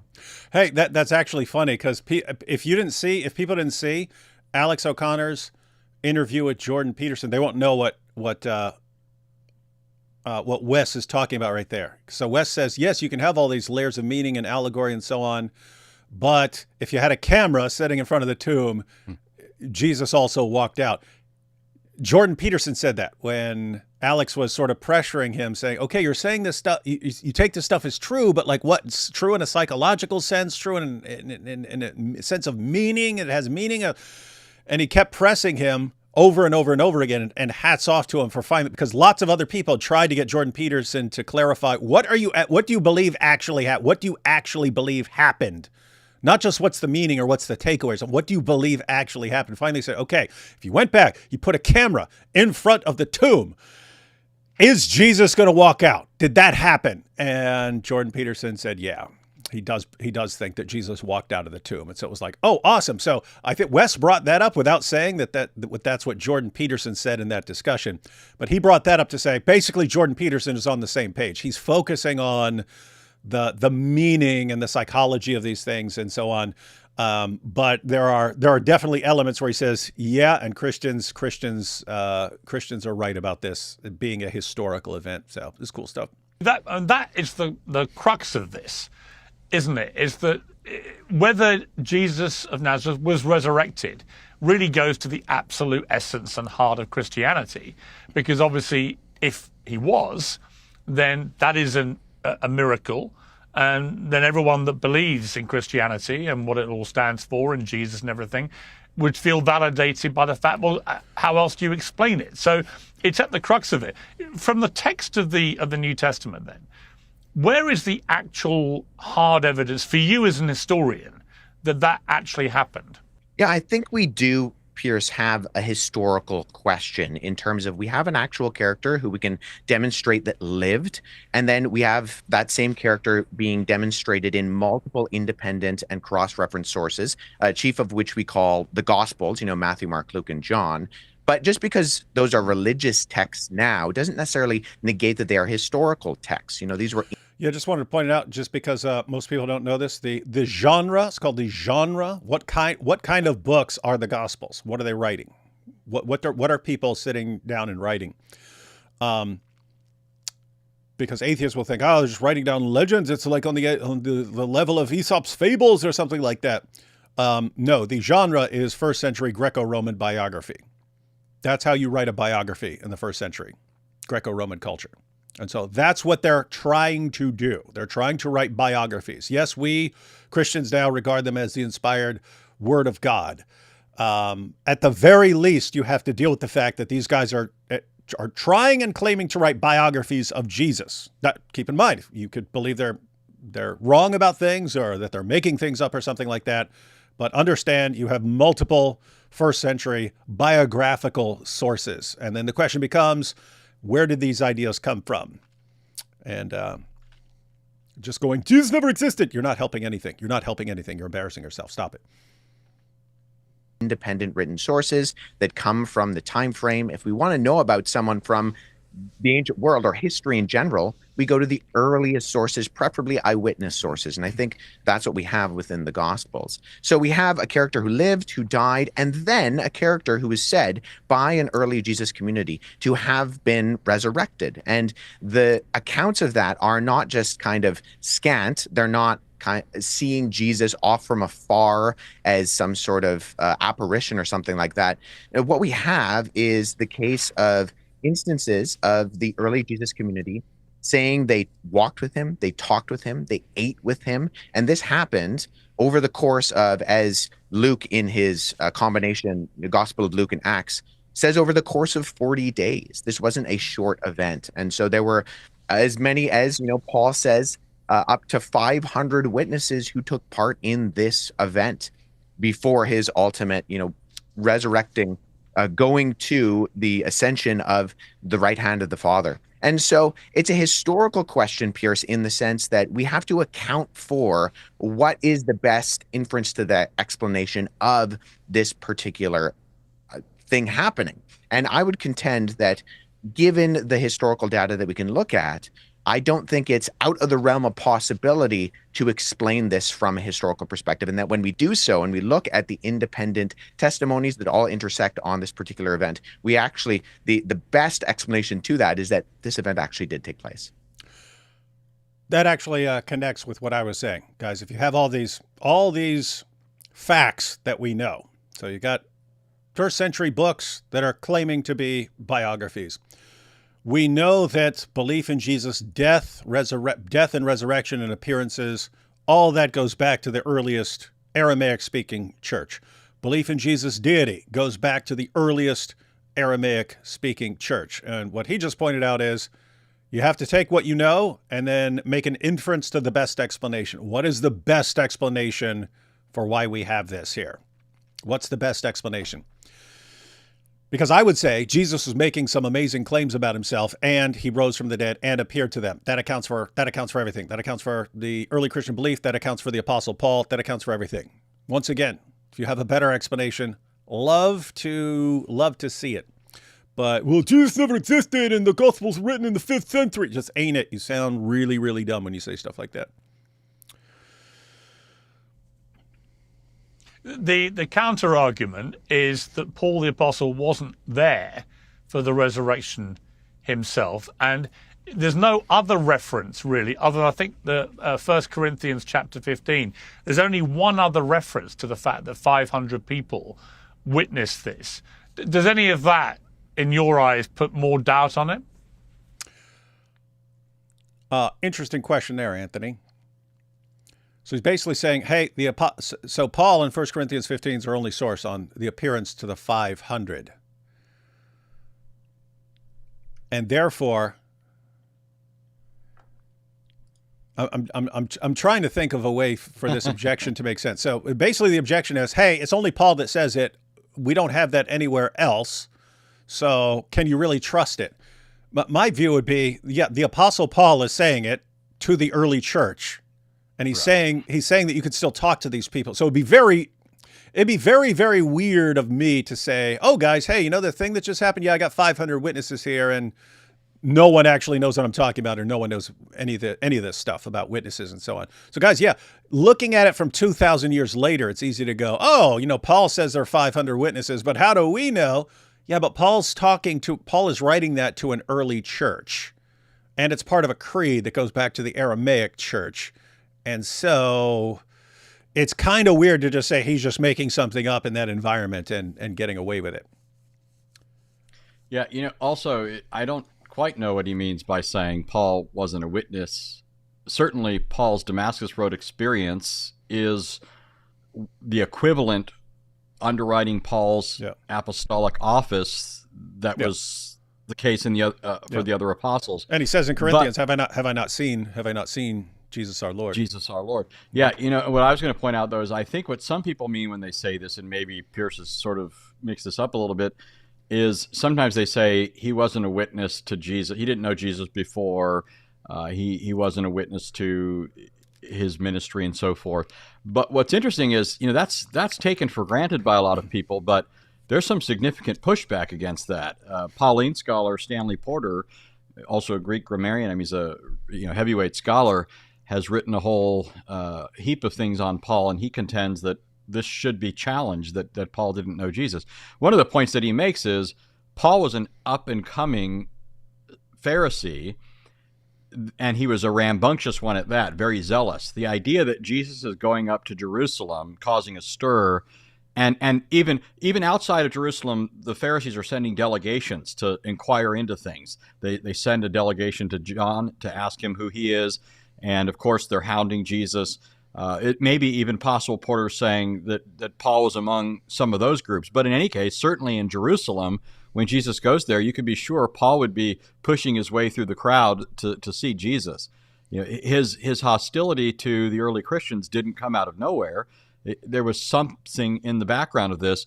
But then he actually points to a number of texts. I'll just read one that's interesting when you think of it in light of this question.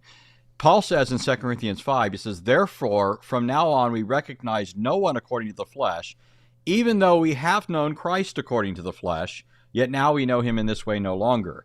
So he's speaking of some prior way of knowing Christ that's now different after the resurrection and so forth.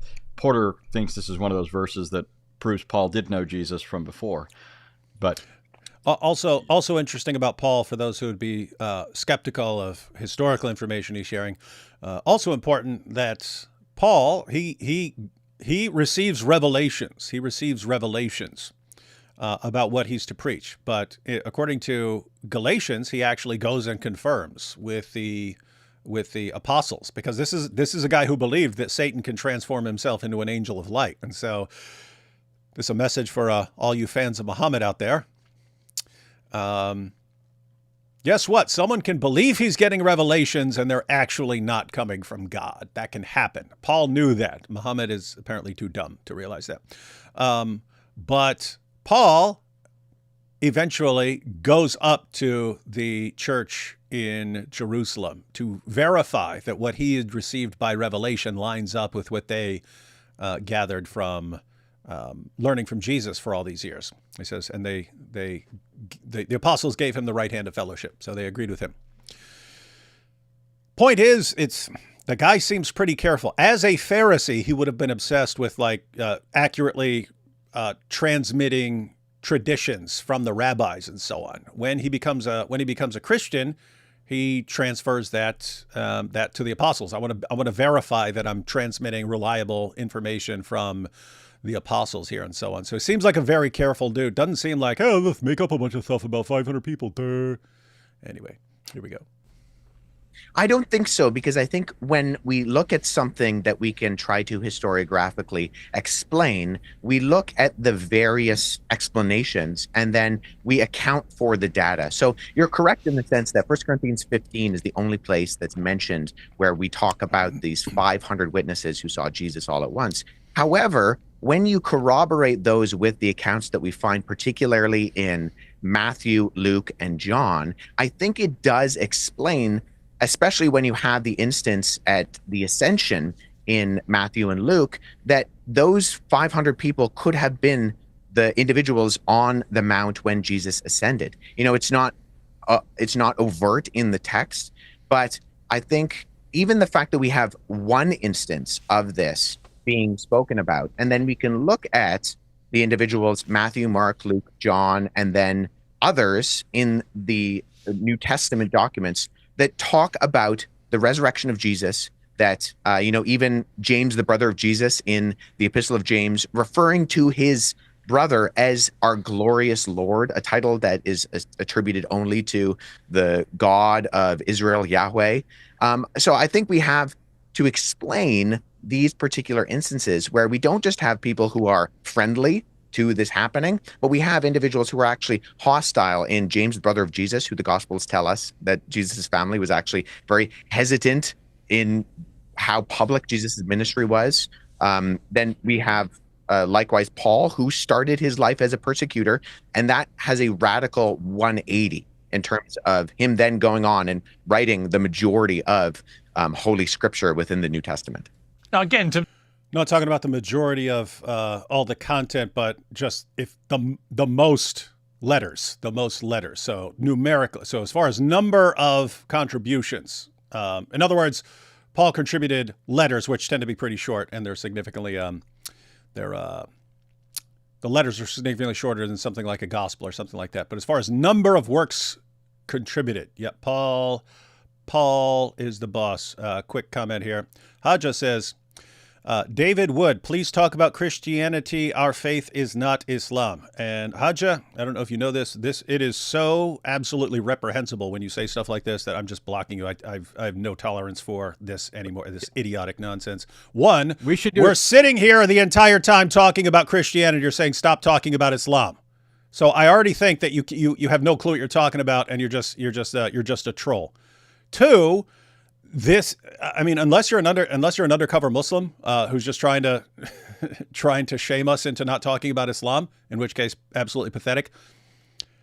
Muslims only question Islam after you've blasted away at Islam, and it is so absolutely horrifyingly bad that you've got Christians. Don't talk about Islam. Okay, their heads have been filled with lies about Muhammad and the Quran, absolute lies about Muhammad and the Quran, and it gives them the false confidence because of all these lies. And you got Christians don't ever respond to that stuff. Well, great, then they never take any alternative seriously.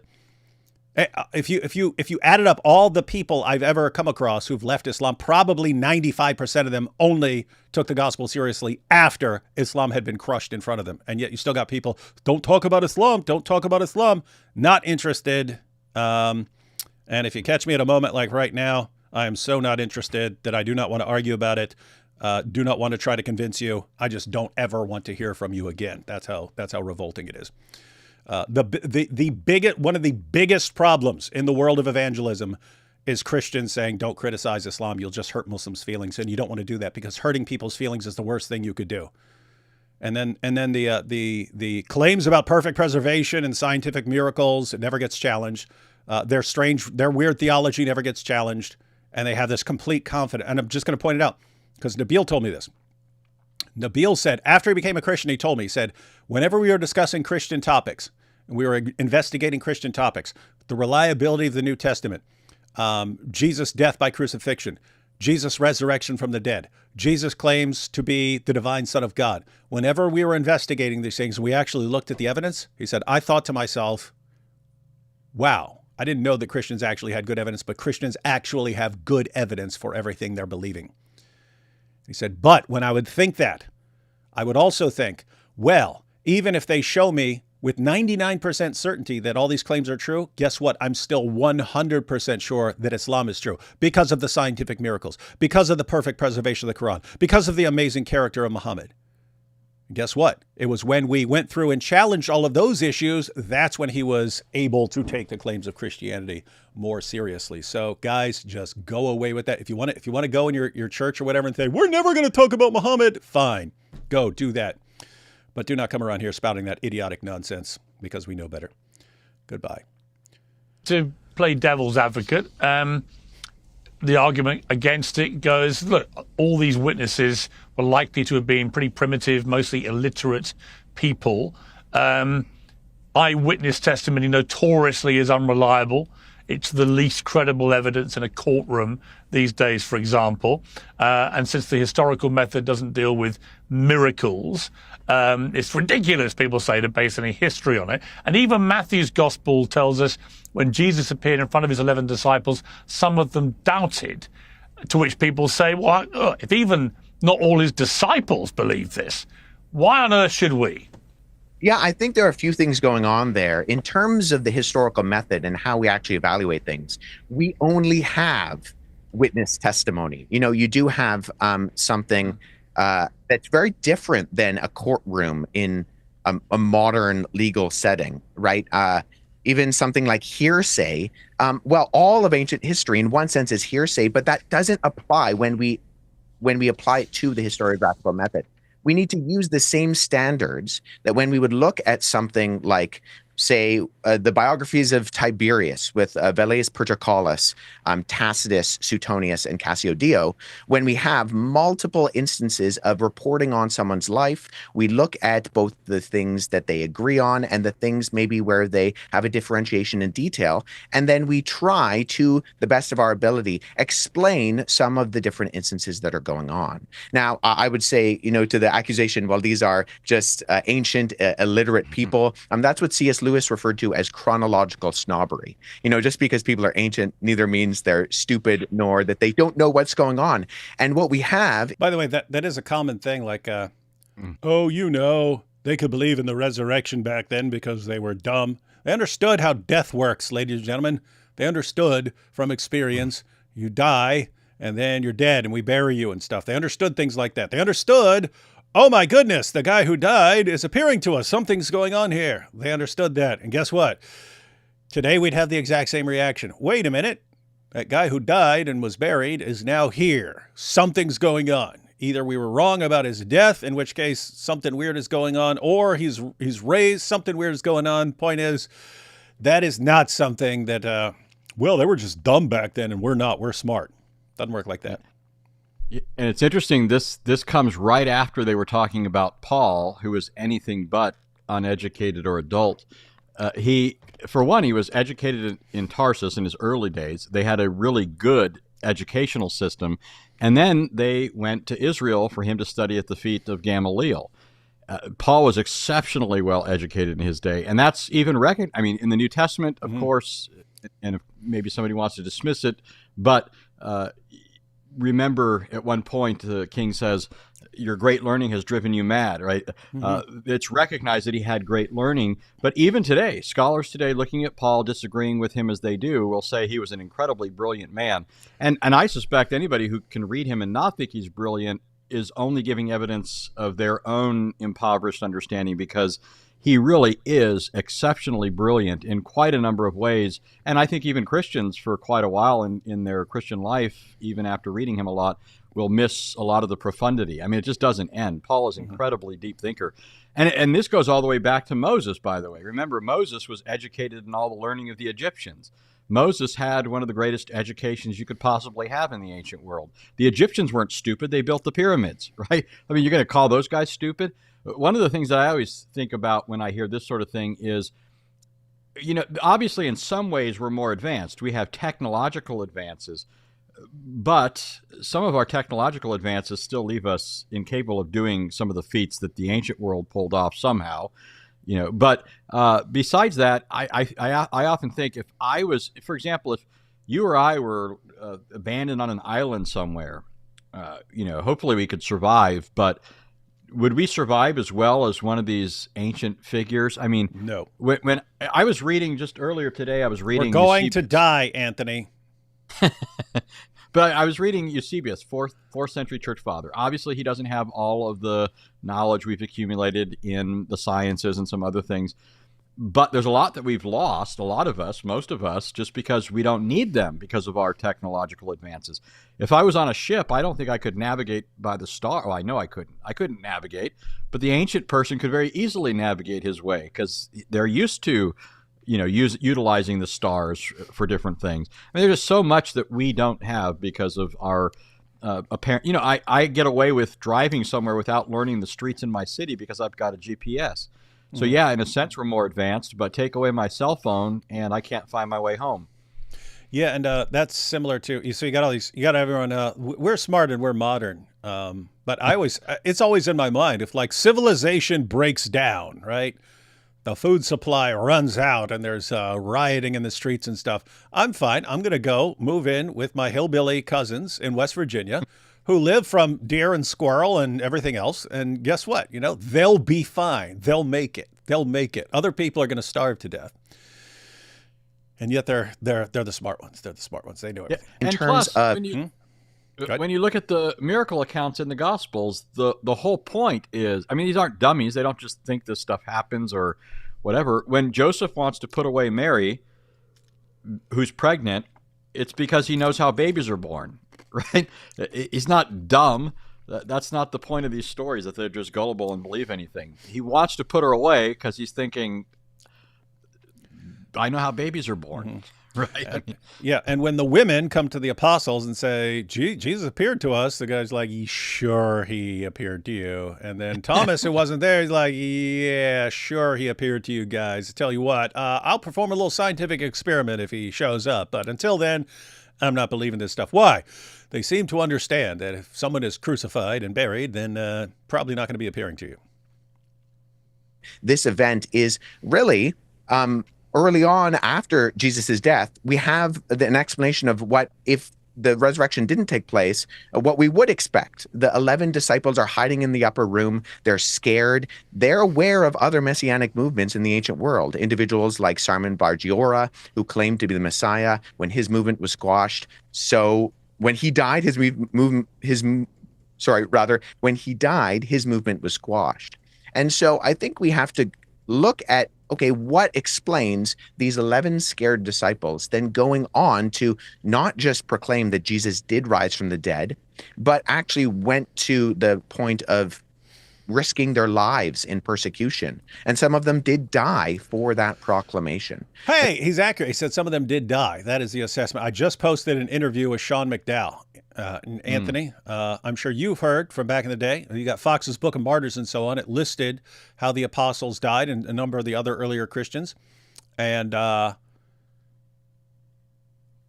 Fox's Book of Martyrs says that all the apostles died some sort of violent death for their faith except John. And that's what's in Fox's Book of Martyrs. But it doesn't give the sources, and some of these sources are actually very late. You're talking like 3rd, 4th, 5th century. As Sean McDowell and I discussed, sometimes a 3rd or 4th or 5th century source is giving accurate information because they were quoting something earlier. Maybe you don't have that and so on. Or maybe the story is just passed down and so on and got to them, and it was actually an accurate story and so on. But from a historical perspective, you generally are looking for some sort of early corroboration or something like that. And so I had a discussion with Sean McDowell, who literally wrote the book on the fate of the apostles. So he went through all the ancient sources and stuff like that and tried to determine what you can establish historically. And anyway, guys, posted a video on that. It's about an hour long, but an interview with Sean McDowell on that, because guess what? Again, the stories in Fox's Book of Martyrs, some of those are very late. And if you wanted to be somewhat critical to make sure that you're only giving accurate information, you should want to only be giving the most accurate information. That's what I'm saying. Yeah. And so anyway, he goes through that to establish what you can actually establish. Who actually can we say died for their faith? Yeah, and just to throw in, so even if we limit who actually died, it's still significant that all the apostles continue to preach and spread the message in this hostile context. Mm-hmm. Right, so we have, even in the book of Acts, already in the book of Acts, so very early attestation, Stephen is killed. He's not an apostle, but he's closely associated with them. He has the Spirit. He's a deacon in the early church. He's killed in Acts 7. You have James, the brother of John, is killed. And then, of course, early in church history, James the Just is killed.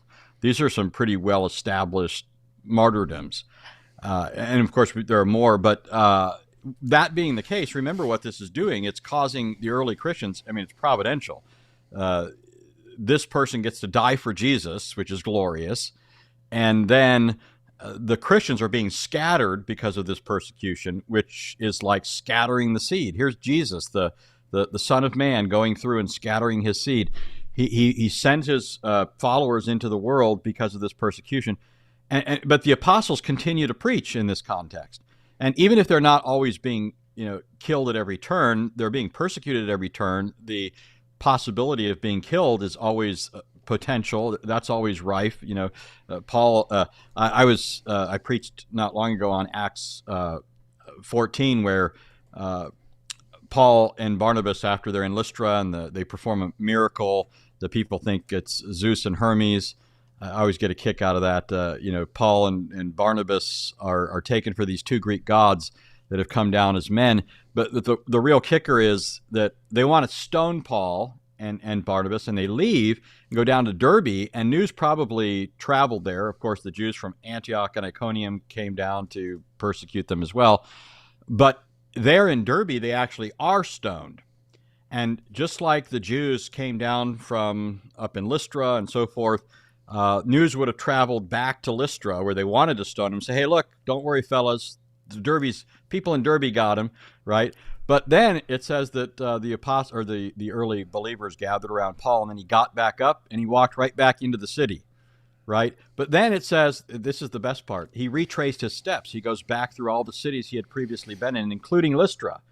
So if they thought Paul and Barnabas were Zeus and Hermes before when they performed a miracle, now who must they think Paul is? Because he's walking back into town after being stoned and left for dead.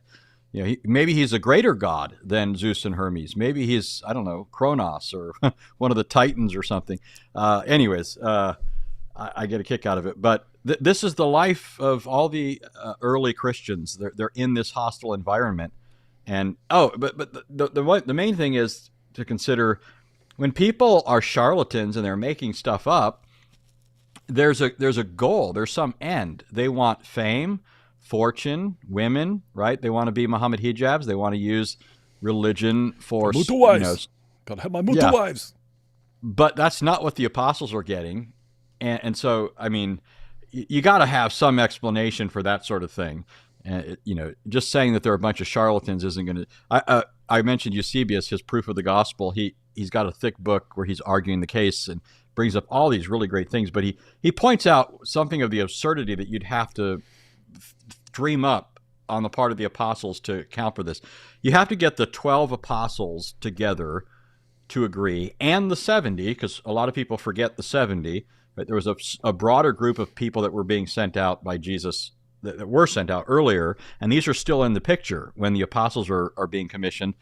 And of course, the 120 in the upper room. But you got to get all these people together to agree to just go out and be brazen liars.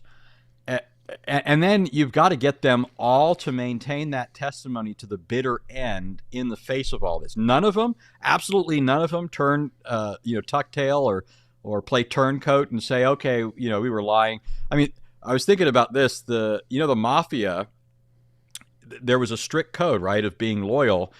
But to the extent that these are not pious people, right? They're not pursuing righteousness.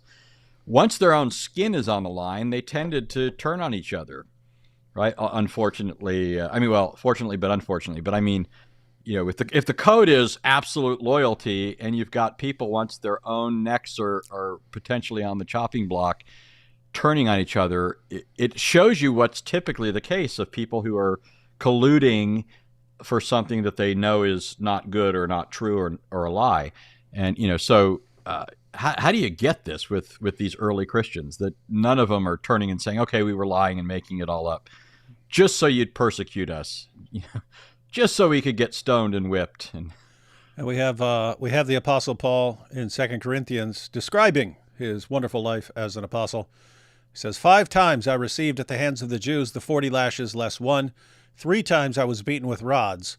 Once I was stoned. 3 times I was shipwrecked. A night and a day I was adrift at sea, on frequent journeys, in danger from rivers, danger from robbers, danger from my own people, danger from Gentiles, danger in the city, danger in the wilderness, danger at sea, danger from false brothers, in toil and hardship, through many a sleepless night, in hunger and thirst, often without food, in cold and exposure. And apart from other things, there is the daily pressure on me of my anxiety for all the churches. Who is weak and I am not weak? Who is made to fall and I am not indignant? So this is the life of an apostle. It's like, wait, you're doing all this because you made something up? Did all this to make something up? Kind of weird. Now become a Christian and have your best life now. Yeah. So I think it's not outside of the realm of possibility for history to actually be able to evaluate this evidence and say, okay, we have these questions. How then do we explain something like an empty tomb? Or even Jesus's disciples go back, and the account of the Pentecost happens in Jerusalem. So Jesus's disciples go back to the scene of the crime in the town where people would have saw him crucified, and now they're proclaiming he's resurrected. Well, why would you go back to the place where people could have actually known what actually happened, especially if you're trying to be disingenuous or dishonest? And then that's where it happens. And Stephen is the first martyr. That also happens in Jerusalem. That would have been a warning shot across the bow for the disciples if they wanted to continue on proclaiming these things. They would have realized that this is controversial, both in Jewish circles and in Gentile circles, to be proclaiming these things, to be declaring Jesus as Lord. One of the earliest confessions of Christianity was Jesus is Lord, when the society was saying Caesar is Lord. And so there were risks politically, there were risks religiously, and yet the disciples go on to proclaim these things, even to the detriment of their own lives. What do you Got that, everyone? Let's see what Piers is going to object to here. say when people say, well, look, there are parts of the New Testament that allude to Jesus as Nazareth as being the Son of God, and then there are parts where he appears to be God himself. How do you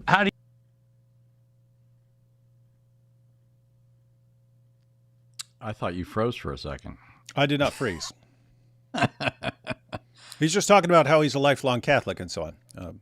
Anyway, you counter that argument that there's a no. To be fair, he could just be, hey, this is something that confuses people. You hear Jesus is God, and you hear Jesus is the Son of God. So what's going on here? Could just be asking for Wes to clarify. Did you ever see the talk show host? I can't remember his name. If you've seen it, you'll remember. He had Bart Ehrman on, and he's had him on a couple times. This was way back. I think they took one of them off because I constantly try to find it. It was pretty embarrassing for old Bart. Some talk show host, really, really takes him to task. But Bart was saying that Jesus in the Gospels doesn't claim to be God. And the talk show host said he calls himself the Son of God over and over again. And Bart says, yeah, but he doesn't say God. And then the talk show host says, what's the son of a duck? And Bart says, a duck? And he goes, what's the Son of God? And then Bart just kind of goes, yeah. And anyways, it was hilarious the way he did it. And Bart, that sounds like one of Stephen Colbert's interviews on his old show. That sounds like Stephen Colbert. I didn't see that one, but I saw his one where he interviewed Sam Harris, and it was kind of the same. It was kind of the same thing. Him ripping him apart, but being hilarious the entire time.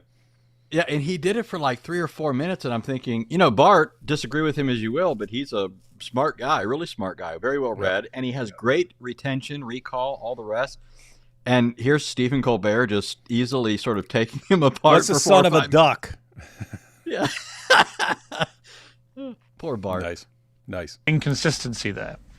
Yeah, so Son of God is a title that is reserved for not differentiating Jesus from God. You know, in John's gospel in particular, we have instance where Jesus is referring to himself as the Son of God in a way that actually has the Jews picking up stones to stone him. And when he says, you know, what are these good works are you going to stone me for? They say not for your good works, but because you call Jesus your Father, making yourself equal with God. And, you know, Jesus then, he doesn't say, oh, no, you've misunderstood me. You know, my Muslim friends like to point out that there are multiple sons of God throughout the Bible. David was referred to as a son of God. But what's unique is that despite there being, sometimes my Muslim friends like to say sons by the tons, despite that reality, that Jesus is not claiming to be a son of God, he's claiming to be the Son of God in a unique way that not only puts him on equal footing with the Father, but in this monotheistic context of ancient Judaism, actually ascribes to himself honors, attributes, names, and deeds that only God himself has the right to hold. Hey, he used it. He used hand. He didn't. He left it. He left out the S, but he went with hand. Honors, attributes, names, deeds. Guys, that's a quick breakdown for the different ways that Jesus and his followers are claiming that he is God. Honors, attributes, names, deeds, and then the other one is seat, that he shares the throne. Here you have an objection to what we were just saying.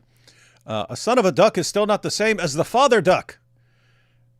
Yeah, right. So the son is not the father. Yeah. So the son duck would have the nature of a duck, but not be the same person as the father. Right.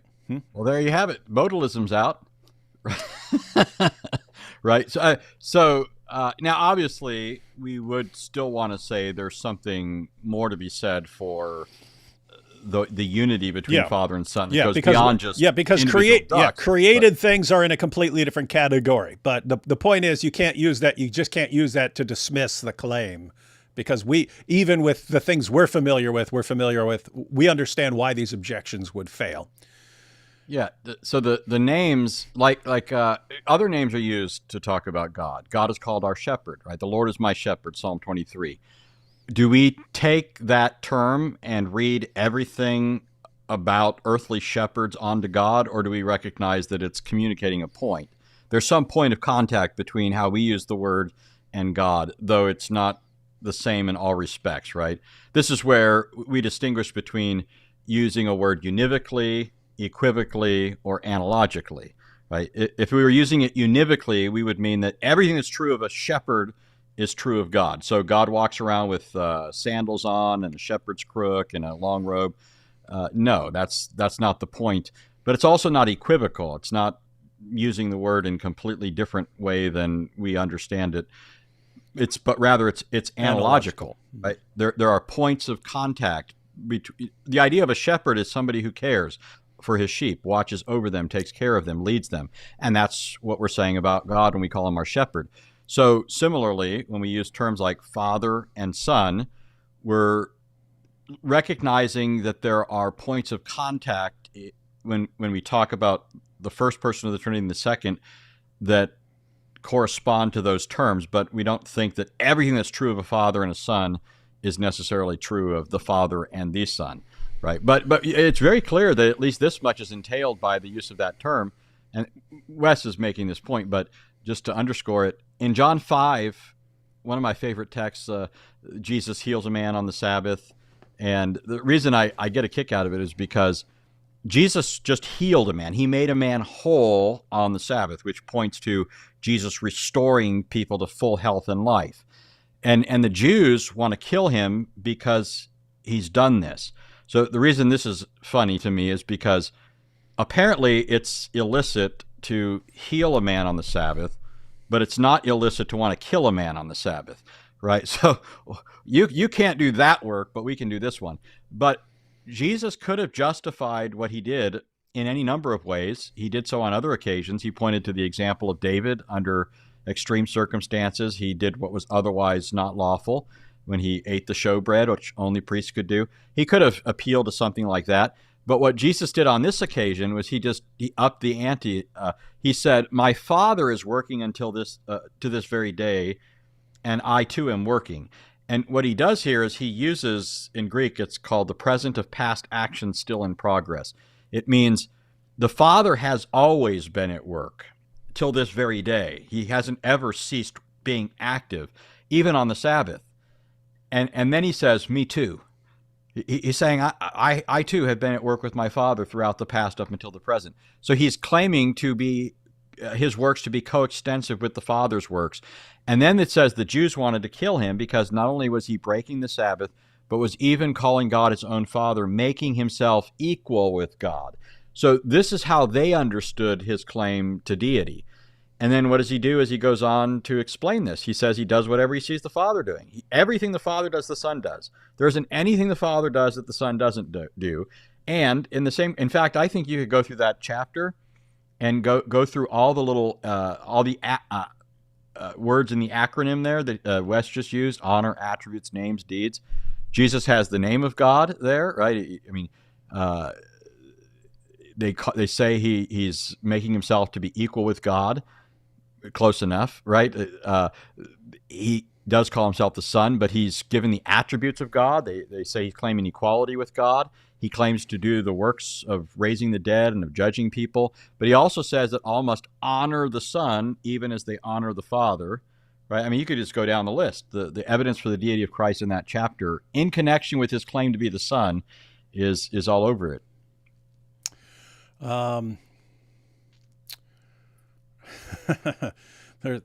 There's lots of the duck comments saying what's the son of a duck, and someone said son of a quack quack. Interesting stuff. Someone was saying, stop saying Bart Ehrman is smart. He's not smart. No, he's smart, guys. He's smart. Now I understand what somebody's probably trying to say. If you're talking about spiritually, the wisdom that Scripture talks about, certainly he's lacking that. But that's not the same thing as, smarts. A person can be educated without having that wisdom that's conducive to eternal life. But I mean, if you look, Bart Ehrman, there's so much stuff that Bart Ehrman's done that most people don't know about. I mean, I've got works of his translating stuff, the Apostolic Fathers, for example. He translated a classic version of the Apostolic Fathers. I mean, he's done stuff like this. Textual scholars think Bart Ehrman is a competent textual scholar, even if they disagree sometimes with his findings. He's in error about Jesus, and it's obviously life or death error there, but doesn't mean he wasn't schooled. Yeah, and it reminds me of Immanuel Kant. He said the only thing that's good without qualification is a good will. And the reason is because any other feature of a human being can actually be bad in a certain context. But intelligence is on this list, right? Normally we'd say intelligence is something good. Well, what if it's the intelligence of a serial killer or something like that allows him to get away with killing people for decades and so on, or to always get away with it because he's so smart? He's intelligent. You'd wish he wasn't as intelligent. You say, gosh, I wish this guy was dumber so that he'd get caught sooner. Or someone who, carries out some, one of the great genocides of the 20th century or something. You just, okay, there were some smart people carrying out that plan, but they had an evil will. It would have been nice if they hadn't been so intelligent. Or imagine a man who horribly abuses his wife and he can get away with it because he's big and strong. Normally strength would be something good. If it's attached to a bad will, then it's something that's bad. And so Bart Ehrman is definitely smart, very intelligent. So if you want to disagree with him, you disagree with his will, not about whether he's smart. All right, let's see what they got here. And so the Jews throughout the New Testament, throughout Jesus's ministry and his goings on, they aren't confused by the things he says. When he, at the beginning of Mark's gospel, when he forgives the sins of a person, their response is, who can forgive sins but God alone? And they're exactly right. Only God can forgive our sins. And so Jesus is, in his kind of answer, saying, I'm doing this so that you know that the Son of Man can forgive sins. It's not a correction. That's a reframing in saying, yes, you're right. Only God can forgive sins. That's what I'm doing. Who does that make me? I've seen Ricky Gervais on various talk shows. He's one of the world's most famous atheists. And he says, look, there are 3,000 gods if you add them all. Okay, well, we'll pause this objection, take a couple super chats real quick. Susie's jumping into Ricky Gervais. I think I know where this is going. I haven't heard this. Yeah, that's what I mean. That's what I mean. So he's saying, hey, Ricky Gervais says, hey, you've got there's 3,000 gods out there. So why you guys think you got the right one here? Shout out to Jack Ray for sending 10 Roadshow memberships. Let's see, we've got Tyrone here. I have nothing about veganism to say today. Well, that'd be a first, and you still had to bring it up anyway. Thanks for the clear gospel. David, Anthony just starting. Summary of Quran, some Quran after summarizing Bible, some Bible. So some Bible dictionary. Some Bible summary. I guess that's what he does on his channel. Chloe says, do you think Constantine making Christianity equal a Roman religion, setting up Clovis for Catholicism 200 years later, making the Western Europeans Catholic, making us Anglo people Christian, was divine intervention? Your silence an indicator that you want me to speak to that? So I think it was one of many things that God has done in history to advance Christianity. Doesn't mean that everything involved in it or that came out of it is perfect or ideal, but God is at work. The church has been spreading across the globe. It's remarkable. I mean, every time I stand up and preach, I always think, man, this is incredible. I'm preaching I'm 2,000 years at the end of what started right here, right? I mean, if you go back to Genesis, it's even further, of course, but God tells Abraham, through you, all nations and families on earth will be blessed. And so as I'm speaking as somebody who's part of the fulfillment of that. That's incredible to me. But not everything in history has been altogether lovely. It's been a mess in many ways. Yeah, and so Chloe, you could believe that that Constantine actually got some sign from God that he needs to. So the story about Constantine is that he saw a cross in the sky and it's something like that, or had a vision that said "conquer by this" or something like this. So he changed his perspective, and then he made Christianity a legal religion. It later became the official religion and so on, and so. You can believe that God gave him a sign and so on, and not necessarily mean that has God's stamp of approval on everything that followed after that, or even that God's stamp of approval was on everything that that Constantine did. So just like you can believe that that God guided me to Christianity or God guided you to Christianity or something like that, doesn't mean that we always have God's stamp of approval on everything we do. So you kind of have to look like case by case as far as what the person is doing. Hunter, hey, how was your Good Friday, David? Glad to catch you live again. It's been a minute. Excited for Easter tomorrow. Yeah, this is Hunter. Met him at a seminary. Yes, these are good times. Again, was planning on doing different things, but now we're live. We baptized a family of 5 in the name of the Father, the Son, and the Holy Spirit this Holy Saturday and celebrated the harrowing of Hades. Christ tore every root of hell for sinners like me. See, there he's using the word Holy Saturday, or the phrase, and then he mentions the harrowing of Hades, which is a reference to the descent. If Jesus don't exist, the I am Honda Civic 2.0. Oh, I think he meant then. If Jesus didn't exist, then I am a Honda Civic 2.0. I agree. David would stream on my birthday. Sweet. Take my Canadian chuckles. You see, he's paid for, so powerful. Haha. In Israel, they have shekels. In Canada, they have chuckles. It is funny that I always forget that Wes is, I'm guessing, Canadian, and they pronounce words weirdly. And every time I hear it, it's when he says word like out or about or something like that. And you have some Canadians where they say a boot or something like that. His is more subtle. Jordan Peterson's is more subtle, but it'll be like, Instead of out, it'll be like out, out, out. But I remember watching, when I was a kid, I watched a show on Nickelodeon called You Can't Do That on Television. And I was like, why do they say about weird? They sound like idiots, right? And I didn't find out until I was an adult. I went and looked it up and they're like, oh yeah, it's a Canadian show. Anyway, one of those really not important things to share, but now you all know. Well, how dare you go live in secret? They also have some spelling issues. They don't know how to spell color and other words. Let's just randomly add a dumb U to everything.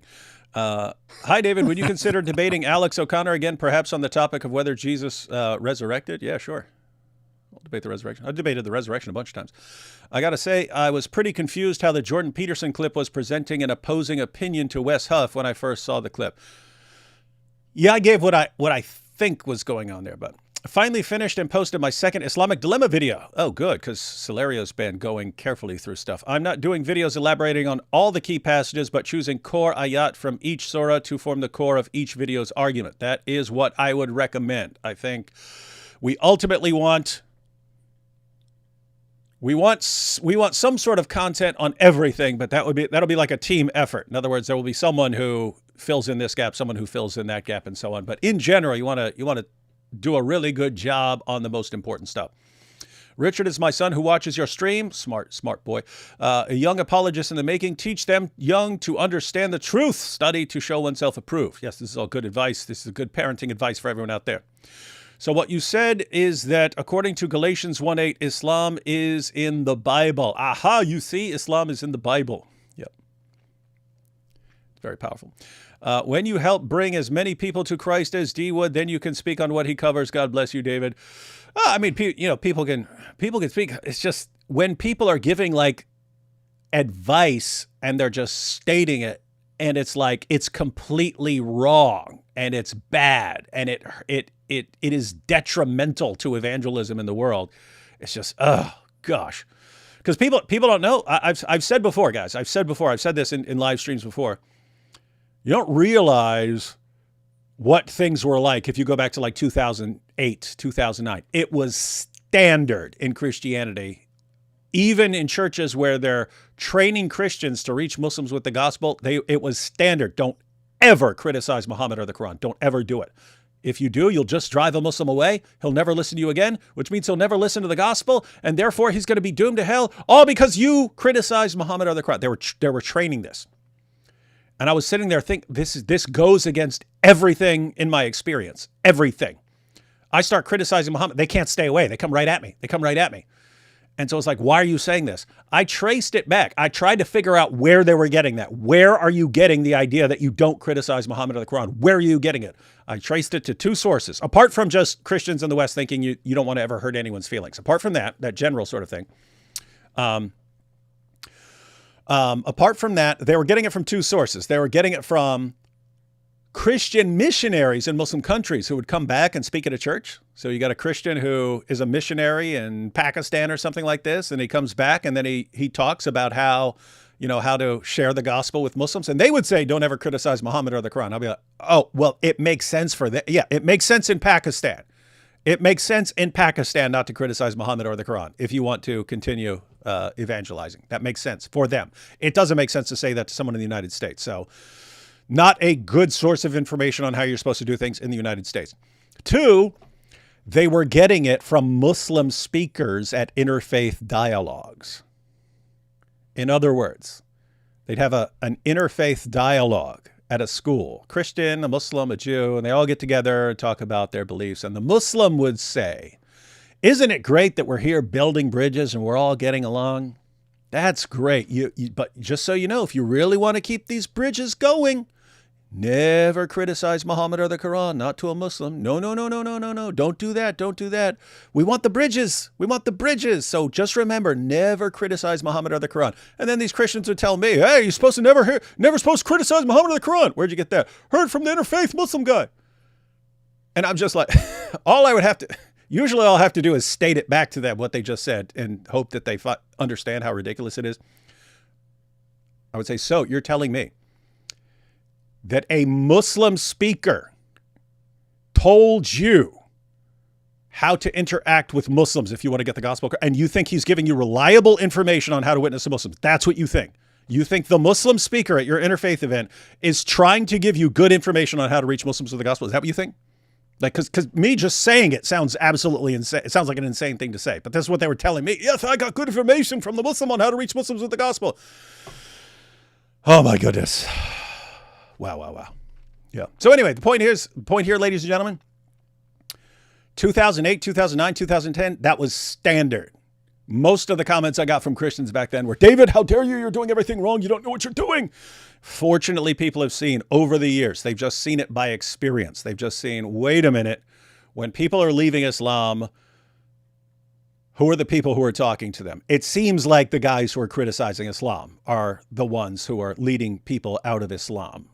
And it seems like the people who never criticize Islam, we just don't see people leaving Islam over there. And so fortunately, things are better now. It still annoys the crap out of me when some random person shows up and just states it as fact. This is what, you shouldn't be talking about Islam. It's not our faith. Oh my goodness. Is Jesus a man or the Son of Man? Good question. We stand refuted. He's got to be one or the other. Watching apologetics from David Wood and Sam Shamoun has encouraged me to dive more into Scripture and study to be a pastor.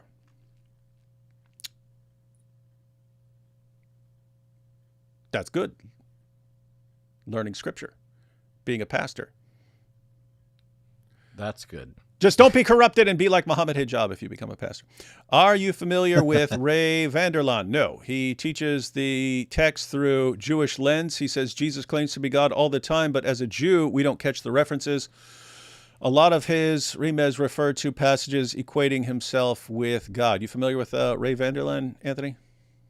Not that person, but I would say, I mean, sometimes I think that some people are trying to palm something off on you by calling it, Jewish or looking at it through a Jewish lens. And the reason I'm mentioning this is not, of course, to refer to this person, but because I see a lot of people hoodwinked by this sort of thing.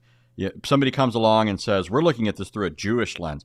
And almost never do these people actually know what a Jewish lens really is. They don't know what first century Jews believed. They don't know what Second Temple Jews believed. They're just assuming that Dave, their next door neighbor, is a reliable standard for what Judaism is. Or Tobias Singer over there, right? There's a reason that Tobias Singer won't debate actual Christian apologists anymore. I mean, he avoids them like the plague because he knows they're going to call him on that sort of stuff. But it is true. Here, what I would say is, as long as it's steeped in Scripture, the Old Testament, and bona fide ancient sources representing Jewish thought, I think it's very valuable and very useful. One thing as an example, I think this makes the point quite easily. If you look at Mark's gospel, it's what is called by certain scholars narrative Christology.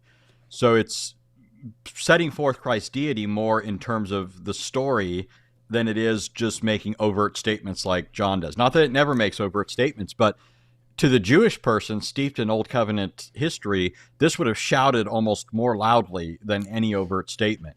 So think about this, for example. Here you've got this guy coming along, and he delivers, this just skipping to Mark 4, he delivers his disciples from the sea. And then immediately after that, he encounters a man who's filled with a legion of demons. And how does he rout this legion? Remember, a legion is a term for a military unit. He routs them by causing them to go into a herd of pigs and then go down an embankment and be drowned in the sea. So just note the chronology here. Jesus delivered his disciples from the storm-tossed sea. Then he routs Satan's army, causing them to drown in the sea. Immediately following that, he feeds a multitude of Israelites in the wilderness. Thousands of Israelites he feeds miraculously in the wilderness. Those are not only Exodus events, that's the Exodus order. And you could go through the whole Gospel of Mark, and it's exactly all the way through following the Exodus. But what's striking is Jesus appears doing not merely what you might see Moses doing in the narrative. He's doing what God does in the Old Testament narrative. So he ends up looking both like Moses and like God, almost as if he is the God who spoke through Moses, but also the prophet that Moses pointed to and said was going to come into the world. And it's in this context that it sets forth Christ's deity. And so if you read it from an Old Testament background, then yeah, it shouts loudly and clearly. And, those who don't read it that way will miss it. Trey says, have you been watching the revivals happening in the UK this Holy Week? Beautiful and powerful to see. Yeah, I've seen pictures, people pointing out there are way bigger events happening than in previous years. And guys, you can go back. I said it like 2 months ago or something like that. I posted a video saying time to get excited about 2025 because there are a number of things lining up. One, you've got the avalanche of apostasy and Islam. Dawah's desperate. And I said, this is going to be a bad year for Dawah. And what do we see? Crumbling everywhere. But I also pointed out this is the year when the new atheism has been losing its momentum. It's been losing its momentum for the past couple of years, but people are really catching on that all the predictions that the new atheism, keep in mind, I'm not talking about regular, just normal atheists, I'm talking about the aggressive ones who are, if we just get rid of Christianity, then, we'll get a scientific utopia and stuff like that. And it's like, okay, you had millions of people become these aggressive atheists running around screaming Sky Daddy. In what way has the world improved at all? Because it doesn't seem like it improved in any noticeable way. In fact, seems like the whole world started going insane pretty darn quickly. So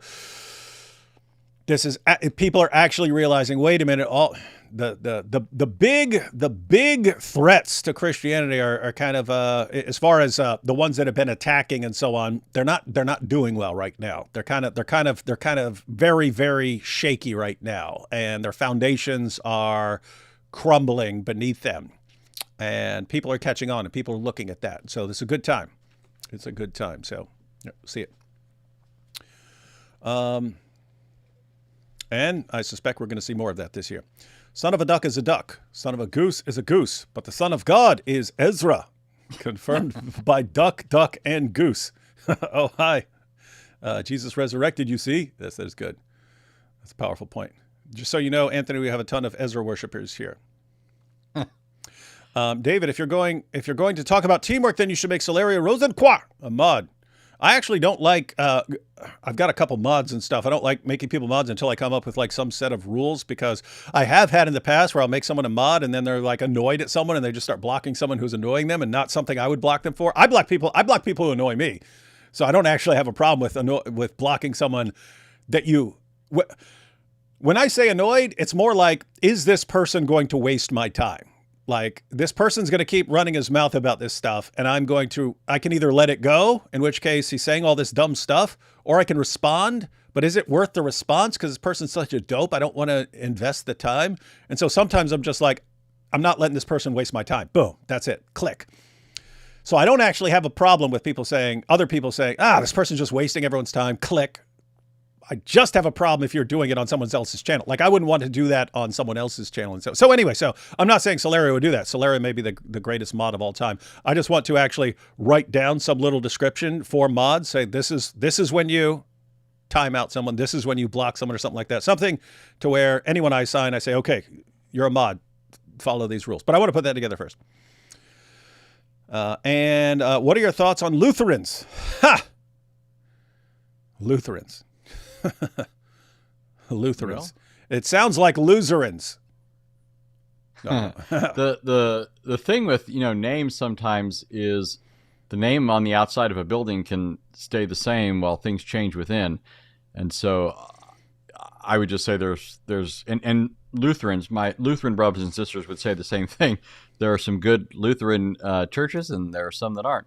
Yeah, it's kind of like, what happens if you've got a bottle of wine and you leave the cap off for a while? It doesn't remain wine, right? But the label will stay the same. Yeah. So you just have to, evaluate groups based on whether they're true to their original moorings and so forth. If the name applies to them, I mean. So in the case of Lutherans, are they really holding Lutheran beliefs, the Book of Concord and Augsburg Confession and all that kind of stuff? And a lot of them don't. So otherwise, yeah, I mean, they believe the gospel if they're believing Lutheran things. And that's Anthony's assessment of the Lutherans. I'm just kidding. I know some really awesome Lutherans. All up from all the religions. Who's to say your one's the real one? And what about the others then? Do they not exist? Are they not real gods? In other words, his position is, look, you can't all be right unless there are 3,000 different versions of a supernatural spiritual being overseeing us all. What do you say to him? Yeah, well, I think it's a rather foolish argument in that competition doesn't negate objective reality. So say we're using a courtroom analogy. If someone was convicted of a crime here in the city of Toronto where I live, and he stood before a judge and he said, really, you think I committed this crime? Do you know how many people are in the city? We have 3 million people in this city.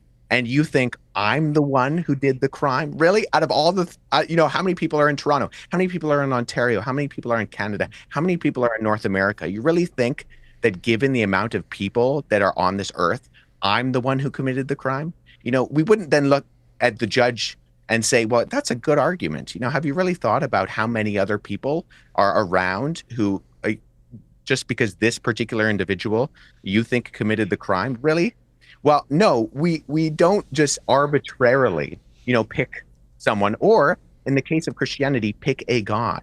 We believe that the God of the Bible is the true God based on the evidence of not just what we find in the Bible, but the fine-tuning of the universe, of the morality in the objective reality of this world, and the fact that we are, Piers, people who operate with morals, with meaning and intention, and have intrinsic worth. But we look at these things and we don't arbitrarily pick Yahweh, the God of the Bible, over Zeus and Thor and Allah and Buddha. We do it, I would argue, based on the concrete, publicly available evidence that points to the truth claims that I would argue Christianity answers in regards to the ultimate questions we have. So the idea there, ladies and gentlemen, so the objection from Ricky Gervais is, if you add up all the different religion, there are 3,000 different gods. You're so stupid. You think you've got the right one, which is hilarious because Ricky Gervais believes that he's correct and that everyone else is wrong. So it's like, oh, you believe as a Christian you're right and all these other guys are wrong? Ha ha ha ha! How dumb can you be? And meanwhile, he's sitting there, ha ha ha! I'm right and everyone else is wrong. So not the most consistent objection. But as Wes was pointing out, it's not like all these different beliefs account for the evidence equally well, and so we're just picking the one that we like best, or something like that. The God of the Bible seems to account for a lot of things. It accounts for all the big arguments in like apologetics, as far as the existence of the universe and the fine-tuning of the universe and the origin of life and human consciousness and morality and laws of logic and all. It accounts for all of those issues as far as theism is concerned, but also accounts for evidence about Jesus and Jesus' resurrection and so on. And people massively overestimate how they overestimate how many religions there are out there that actually say, here's the evidence and here's how you can know this is true. There aren't a lot. There's only a couple. Christianity does it. Mormonism does it to an extent in the sense that they'll say, and here you say this prayer and then you'll feel this and so on. So that will be some kind of confirmation. The point is they're actually offering some sort of confirmation. And they will make claims about things that Joseph Smith experience and so on, and say that you can investigate these things. So you have that. Islam offers evidence. Sadly, everything is just based on lies. But you can know that it's true because of the perfect preservation. Just don't actually investigate it. Just trust me, bro. Because the moment you actually look into it, it doesn't work. Same thing with the scientific miracle. Same thing with any of it. But at least they're offering arguments. The point here is the number of religions and ideologies out there that say, and here's how you can know that this one is true. You're already dealing with a handful. You're only dealing with a handful already, which is why it's good to actually start with those and then go and look at them and say, okay, which one of these few that actually say, here's how you can know this is true, which one of them, when I investigate it, actually has good evidence for their claims? It ain't Islam. I'll tell you that, it ain't Islam. And what Anthony and I were talking about earlier, if you heard the claims of a Christian that Jesus rose from the dead and claimed to be God and all these things, you'd think, oh, come on, if I go in there and actually examine, I'm going to find out this is some late legendary stuff. No, what you find, if you actually investigate it, is belief in his resurrection goes back to the earliest Christian church. Belief in his divine nature goes back to the earliest Christian church. So whatever happened, it happened very early at the very beginning. And so the question is, what happened? And as Wes was pointing out earlier, you got to go with the inference, make an inference to the best explanation. What accounts for this? Jesus making some amazing claims about himself and Jesus rising from the dead and appearing to his followers. That accounts for it. If you have a better explanation, let's see it. But the problem with the alternative explanations is none of them really fit the evidence. They don't. You could argue that Jesus Christ was the first and greatest celebrity that the world had ever seen. I called Wes, what did I call him earlier? Rock star, apologetics rock star now, because he's going around on all the shows and stuff. And now Piers just said that Jesus is the first celebrity.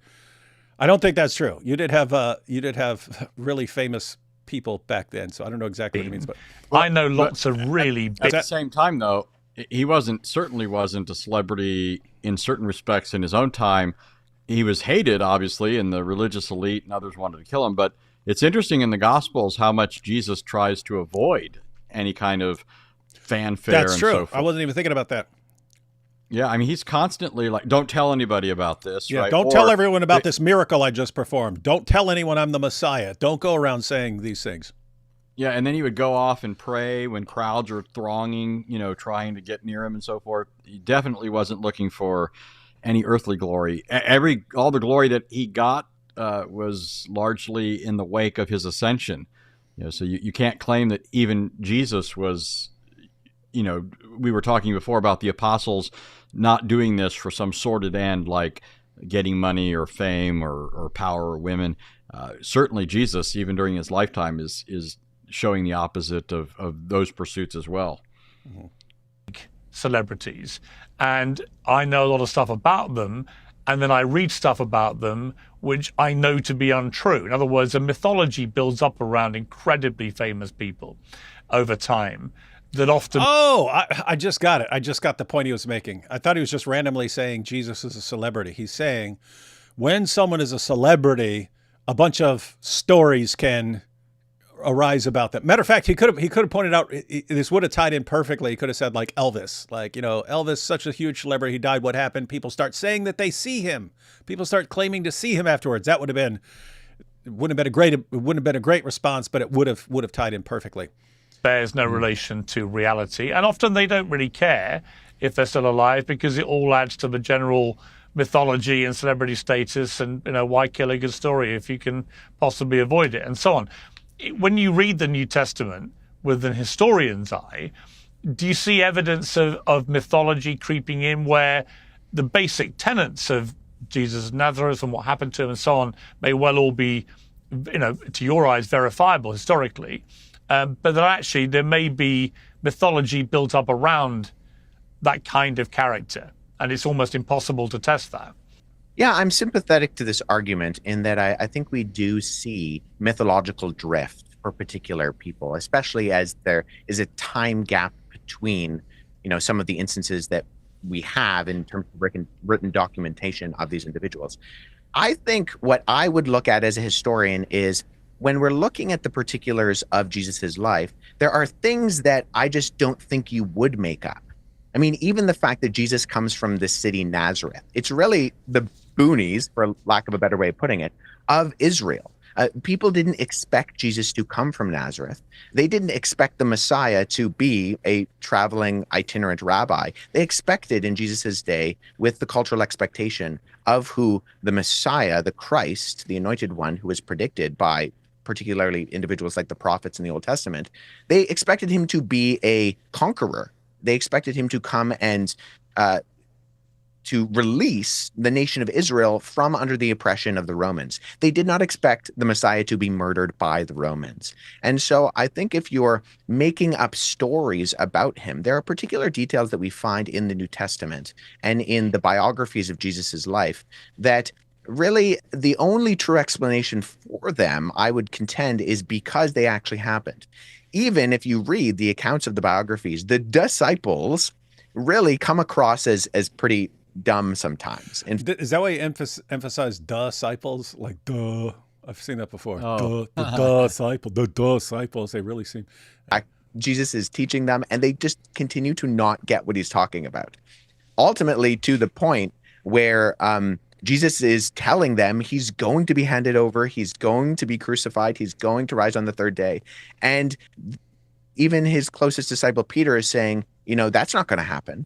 And he's pushing back against Jesus. And so I think in terms of what we as historians refer to as the criteria of embarrassment, women being the first eyewitnesses to the tomb in a day when women really weren't very good eyewitnesses for particular events. They weren't considered good eyewitness testimony. And we see kind of a trying to remedy that in later apocryphal documents like the Gospel of Peter. Gospel of Peter, which is written in, the subsequent centuries and has no real association with the Peter of history, tries to smooth over this by having Roman and Jewish officials being the first eyewitnesses to the tomb, because whoever the author of that document was embarrassed by the fact that the historical Gospels, Matthew, Mark, Luke, and John, have women as the first eyewitnesses to the tomb. So I think if we're asking the questions of mythological drift, I also think we need to account for the fact that there are details within the New Testament that would be embarrassing if they were made up. Why would you make up embarrassing facts about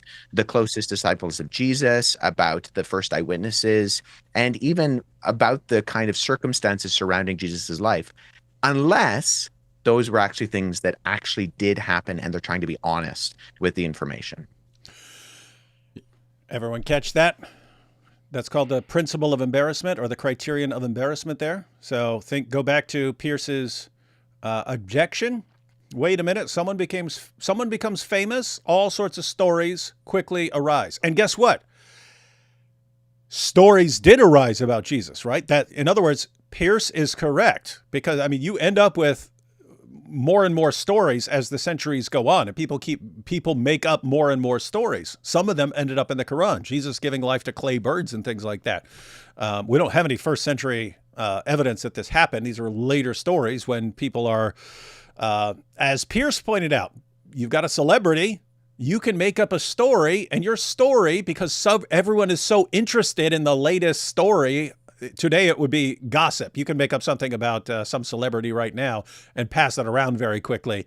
And if it's something interesting, people would jump on it. Why? Because they want more stories about this person and so on. So Pierce is pointing out, well, how do you know that's not what's going on with Jesus? Well, that did happen with Jesus. We know that it happened later on. And so the question is, how do you know it wasn't happening early on? How do you know it wasn't happening early on? And there are a number of ways to deal with that. One, you look for your earliest material. You look for what can be traced back to the earliest strata of history there. But also, you've got other historical principles. Wes gave one example, principle of embarrassment. If you're saying, hey, Jesus is some rock star, first century guy who's becoming famous as a miracle worker and stuff, and so people are going to make up stories about him, how do you know what you can, how do you know you're getting to the truth about him? And Wes is pointing out, well, there's all this stuff that people wouldn't have invented if they were making stuff up. Why would you make up a story about him being from Nazareth, something like that? Back then that would have been like, I grew up in a trailer park in Granville, West Virginia. It's like if you were trying to make a story about me being this great figure who's coming upon the scene to be the Messiah and stuff, what's the point in making that up? Like, why that location? And he's pointing out, it seems like that's just where he was from, and that's it. And that it was known. There's no reason to make that up. The best explanation for why it would be in your sources is that's where he was from. And he points out, he gives the example of the women at the tomb, that the women were the first witnesses there. And it's like, okay, if you're making up a story about Jesus rising from the dead, and you're in a culture that has a pretty low view of the value and reliability of the testimony of a woman, why would you make up? If you're making up, you can make up anything. You could say all the apostles were standing there. All the apostles gathered around the tomb to mourn for Jesus, and then the tomb rolled back and Jesus walked out and appeared. You could make up anything you want. Why make up a story about women being the ones who were there, coming back and telling the apostles and so on? And why? Why are you making all this stuff up? So the point is, yes, people do make stuff up, but you can look at stories and ask yourself, is this something that someone would make up? keep in mind, even if it's something where someone could make it up, you could say, oh, I could see why someone would make that up. It could still be true. It could be something that happened that is also something that someone might make up.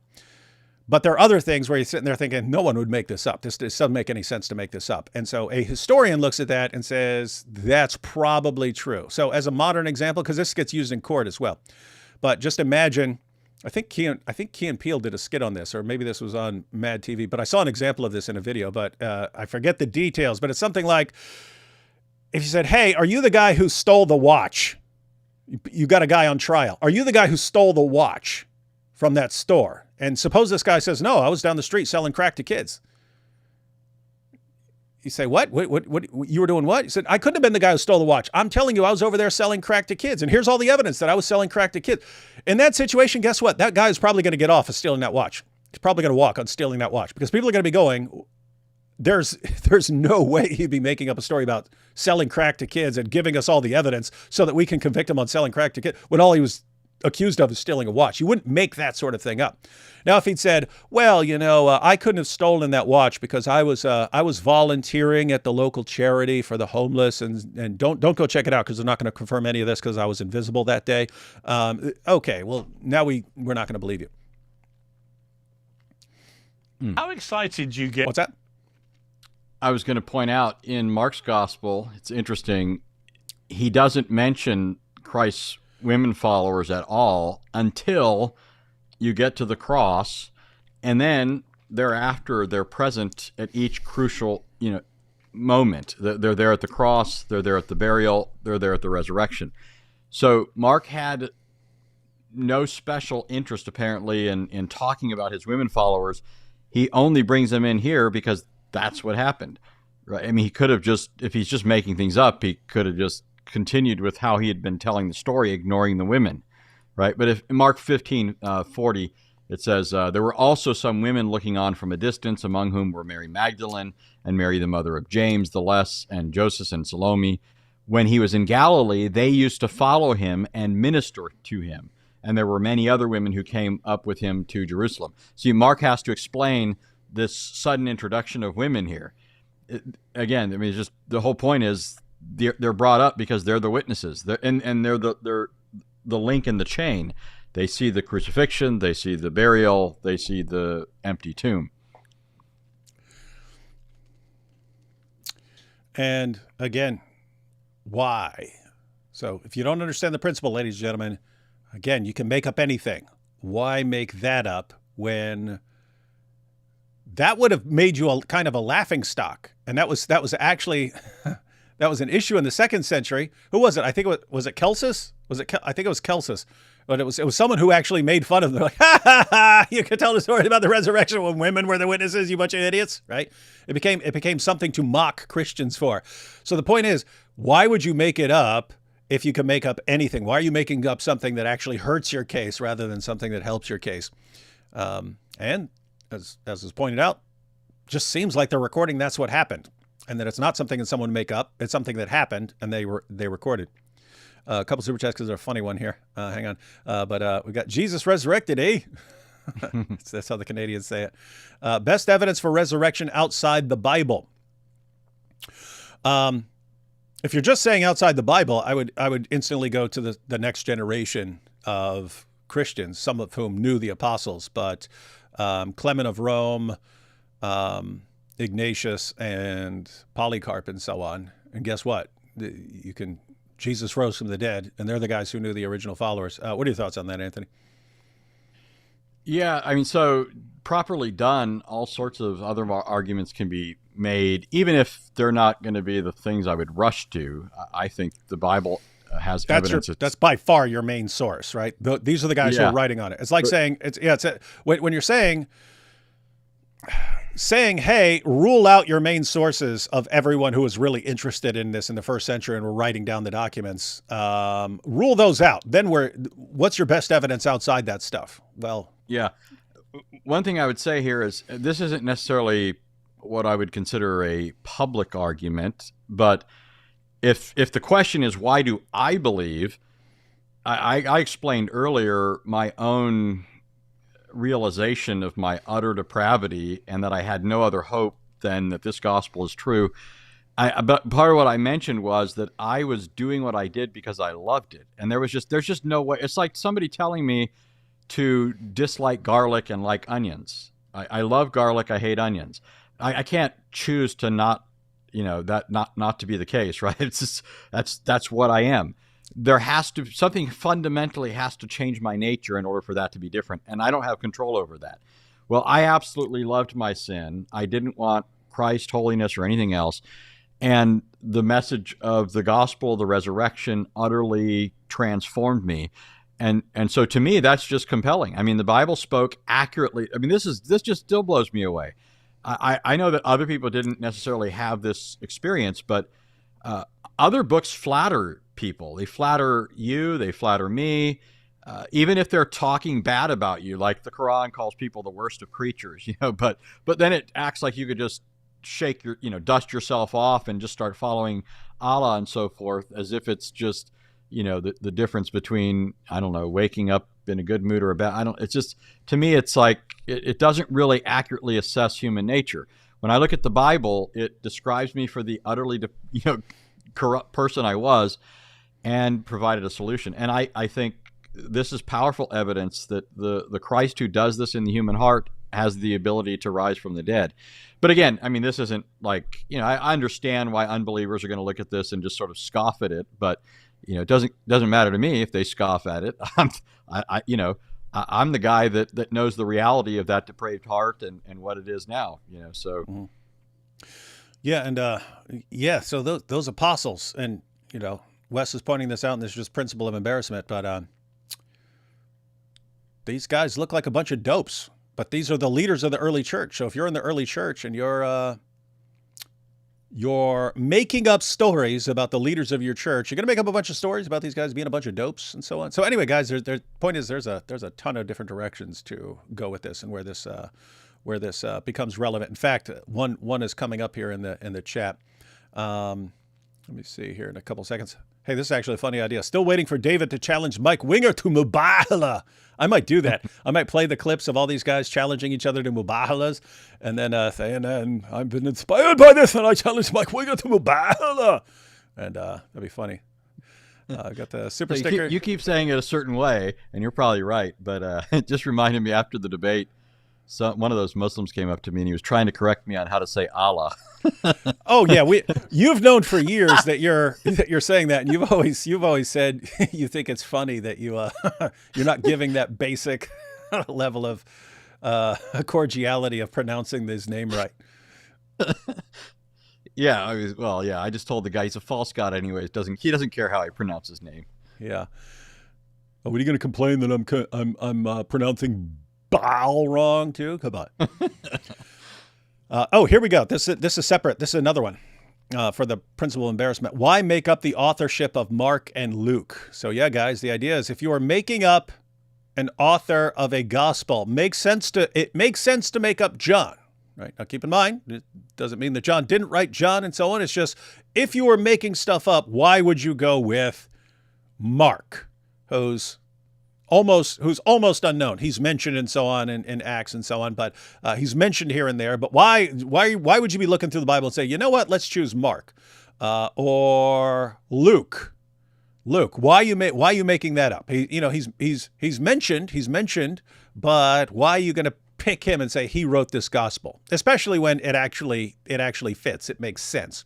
But what's interesting is that wouldn't be the most notorious. These wouldn't be the most notorious.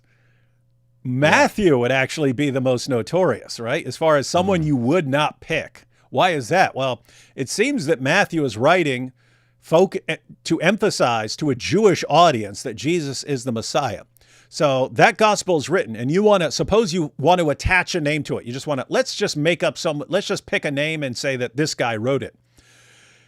Is Matthew the guy you would choose if you're trying to reach Jews with the gospel and the claim that Jesus is the Messiah?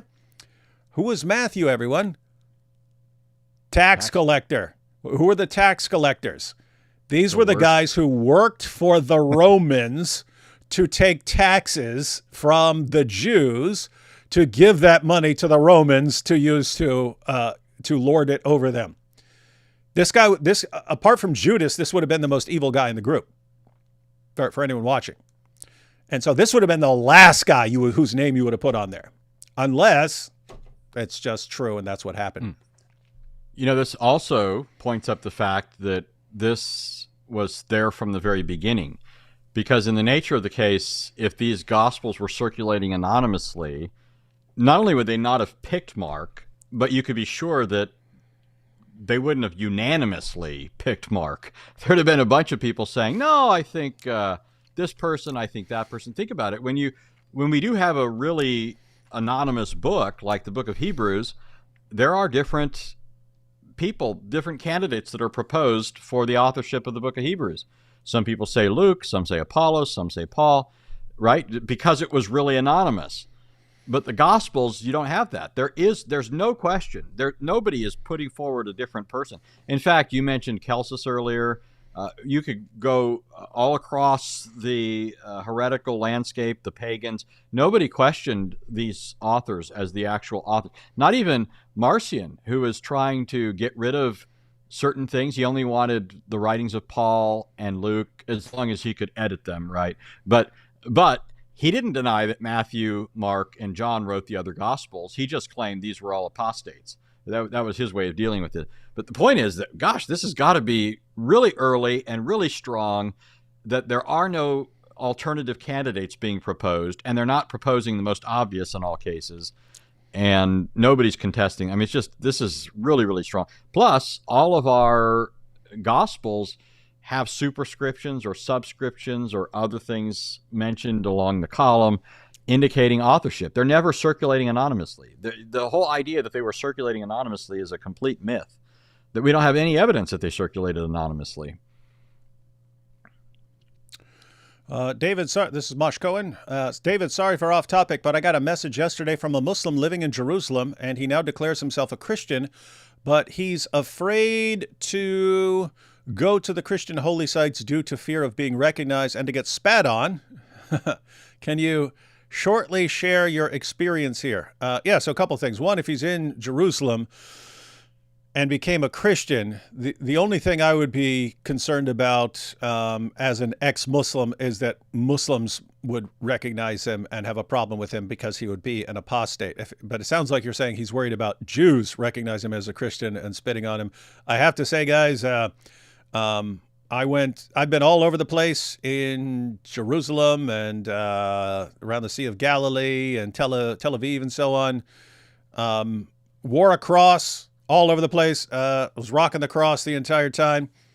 Been through the excavations, the archaeological digs and stuff like that outside the Temple Mount. Been all over the Temple Mount. Went to Michael Rappaport's bar mitzvah with like 40 or 50 IDF soldiers standing all around. And I was standing on a pillar the entire time because I was kind of recording downwards and so on. Never had one single person so much as look at me wrong in Israel. Ever. Not once. Been to the Church of the Holy Sepulchre. Been all over all the holy sites there. Me and AP were in the old city of Jerusalem, going all over the place. Never had one person so much as look at me wrong. So I definitely wouldn't worry about getting attacked for going to Christian holy sites. Still might be a concern for being an ex-Muslim, but yeah. So those would be my thoughts on that. Have yous ever heard of the annals of Emperor Honghu about Jesus' resurrection? No. And I probably wouldn't trust it if this is serious. Hi, Anthony Rogers. In Genesis 22, is the Malach Yahweh, Jesus speaking on behalf of the Father, Zechariah 3, or himself when he swears by himself and declares Yahweh? He's referring to himself. So the statement made is, "You've not withheld your son from me." From me. Mm-hmm. And that's the second of two significant things. He also countermands the original command. So think about this. Biblically, if God says something, no being can follow behind that and overturn it. It would have to be God himself who does so. So that's the principle that Paul's working on in Galatians 1 when he says, if an angel comes and contradicts what you've already heard, which I delivered to you from Jesus himself, he's to be anathema. But there's a story in the Old Testament where a prophet is told by God to go do something. Another person comes along and tells him, hey, God spoke to me and told me to tell you, don't do that. All bets are off, go do this. And what happens is this spells his doom because he doesn't do what God told him. So if God commands it, it has to be God who countermands it. The angel tells Abraham not to sacrifice his son. Who does this angel think he is? But then he says, you haven't withheld him from me. And so naturally, when he swears, it's by himself. And that's what the author of Hebrews is picking up on when he says, when God made the promise to Abraham, since he could swear by no one greater, he swore by himself. So the author of Hebrews explicitly tells us that it was God who did this. So the angel of the Lord is God for all these reasons. Hang on. Hey, Mosh, I just remembered something. So you said, go to the Christian holy sites. So this guy's worried about going to Christian holy sites and so on. I just wanted to point out, I forgot, because this was the first time I went to Israel, and this was like, I forget when, 2020, 2019 or something like that. So I went there and went to a coin shop in the old city of Jerusalem. It's in the Christian quarter. Went to a coin shop that Mike Lacona had been to before, and he got it like a denarius there or something like that the year before when he'd gone. So I wanted to get a denarius, a Tiberius denarius, so the familiar coin from the New Testament. So I went into the Christian coin shop, got the coin, and then I bought what is claimed to be, there's disputes about what these really are, but what is claimed to be a sort of tear collector. The claim is that people in the ancient world who cried a lot because of various tragedies would keep their tears in a bottle. You have David refer to this in a psalm. But the claim is that they would find these bottles. They would find these bottles in buried with people in ancient tombs and stuff like this, little empty bottles and so on.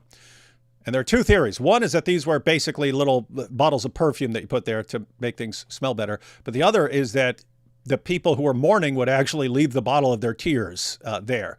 And so you get interesting interpretations of passages of Scripture if you're taking this into account. So when the woman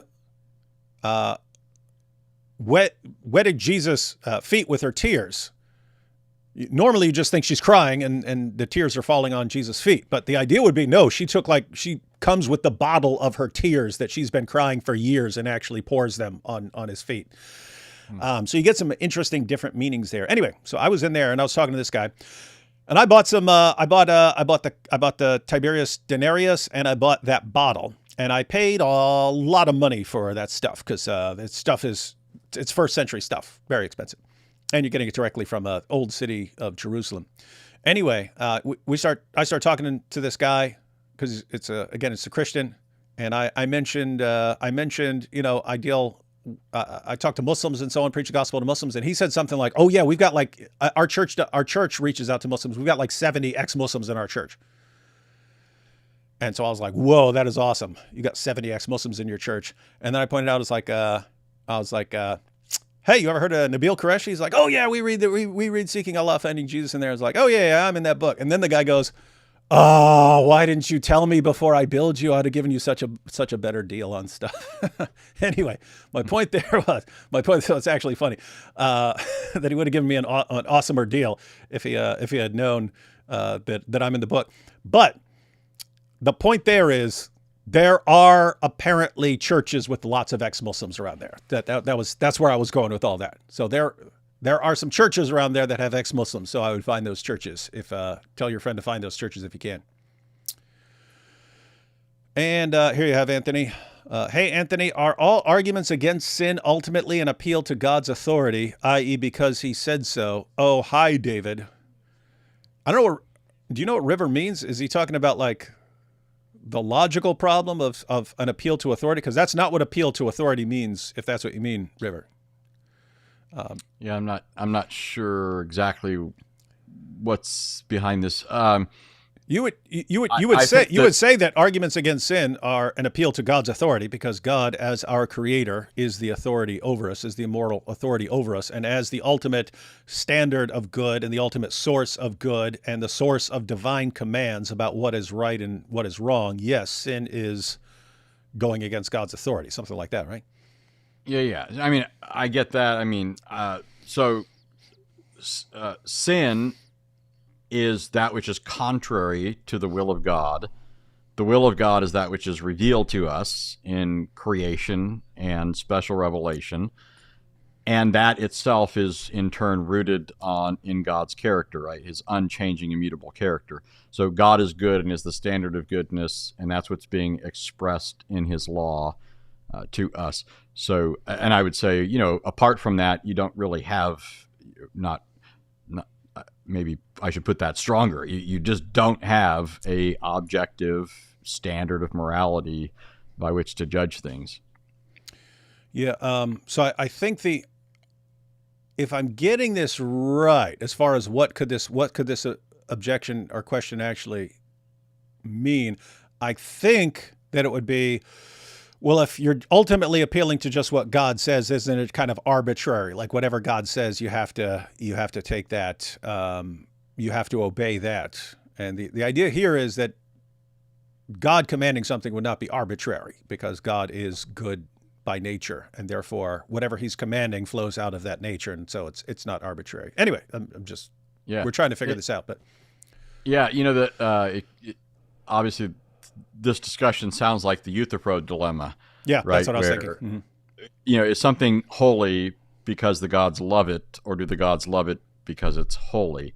And the way the conundrum's set up in Plato's dialogue, it presupposes polytheism. It doesn't presuppose the existence of an absolute God.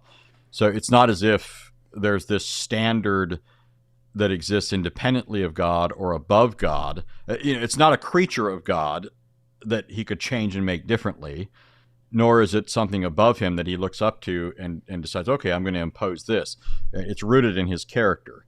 And so, if I'm understanding Him correctly, that's what I would say to that.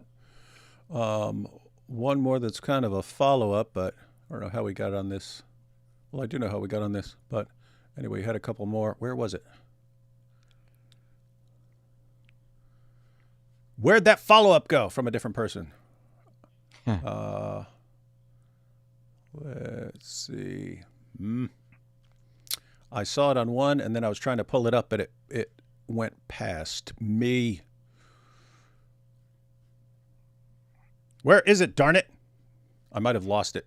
I might not be able to find it. There was a follow-up question. It was actually a good follow-up on the topic. Was it on the Angel of the Lord or Kohen or? Wait, I see it over here. I just can't see it where I can put it on the screen. But Slam RN says, do we not sin just because God says so? Do we not sin just because God said so?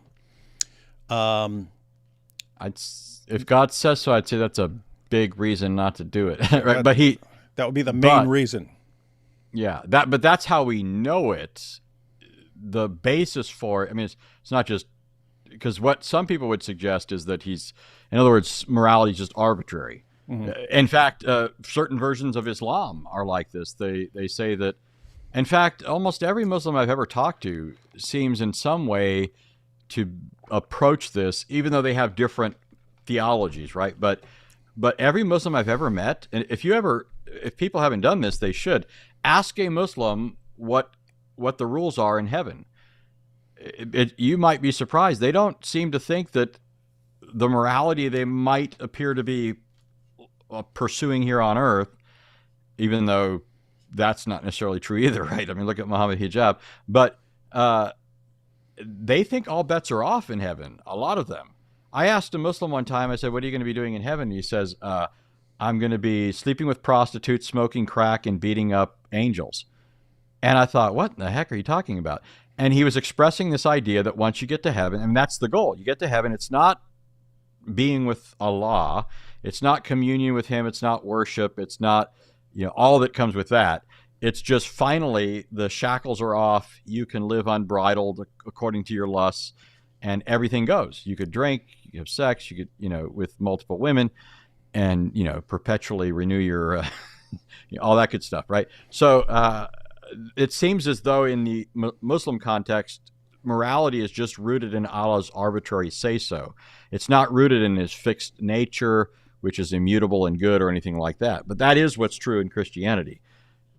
God's say-so reflects his own character, which is immutable and absolute and therefore binding. As far as do we not sin just because God says so? Slam RN. So if you're talking, my view would be some version of divine command theory, meaning that our moral obligations are ultimately commands of God. Now, people always misunderstand it and they think, oh, unless God tells you something, you don't know what to do. No, that's not. It's saying, what is the ultimate status of this? Like, take the claim, do not murder. What is that? What is that rule? Is it something that just I got from my parents? Or is this something that is wired into me by biology or something like that? What is it? Divine command theory says it's ultimately from God. Now, how God communicates that to you is a different story entirely. God could communicate it through you through conscience. God could put moral values in you, sort of like hardwiring beings into having those views or something like that. Can communicate through divine revelation, through Jesus, through inspired authors, and so on.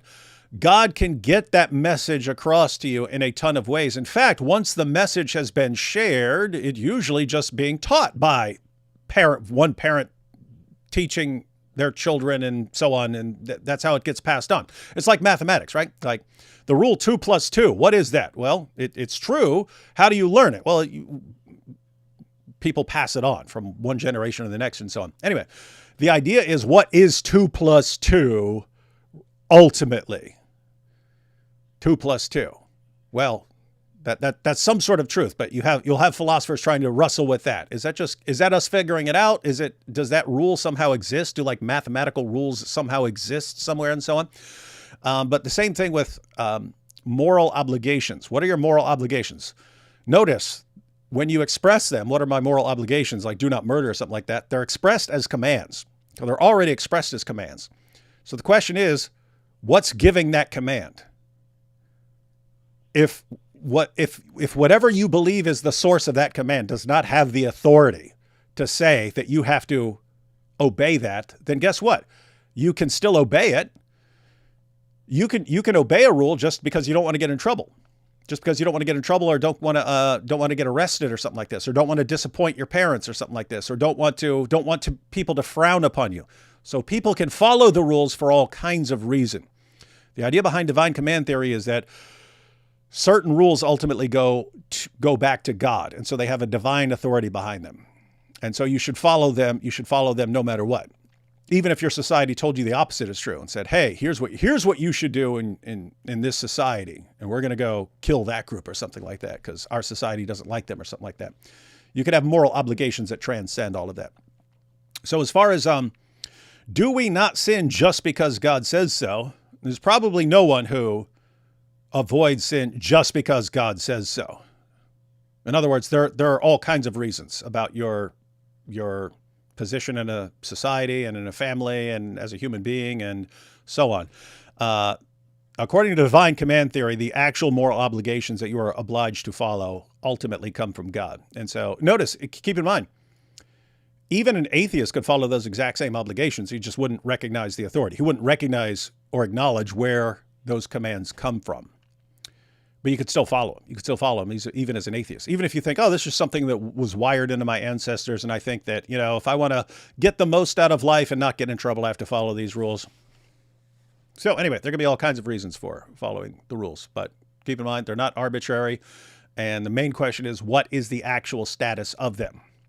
Because if it's just something that someone made up for a society at some point, you don't actually have a moral obligation to follow that. You may have a kind of obligation, like a legal obligation to do it, like you don't want to go to jail, but your moral obligations have to come from some kind of authority.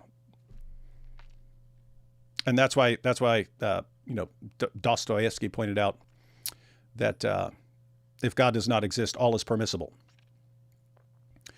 And let's see, we have Mosh here again. He's worried about both, but of course more from Islam. Okay, it makes sense to be concerned about that. Although I don't even know how common it is for Muslims to attack apostates in Israel, something like that. But good to be on the safe side, I would say. Quran speaks on the day of judgment. Verse, please. Quran speaks on the day of judgment. Verse, please. What? Oh, you mean? Oh, okay. He's talking about the Quran appearing. The Quran appearing. As a pale man. It's funny. You remember? So when in the debate that I just did with the Islamic cleric, you probably noticed me jumping on each time he said something about it, because I was very careful, only because I was thinking, I'm bringing this up. I'm not interested in going down the road of trying to go back and forth on, this hadith, that hadith being valid or not. So I wanted to make the barest of claims initially. So I just said, for example, the Quran is going to intercede for people on the day of resurrection, right? Yom el-Qiyamah, according to the Islamic sources. That's found all over the hadith literature. But then the guy, the cleric I was debating, he said, it's going to appear as a pale man.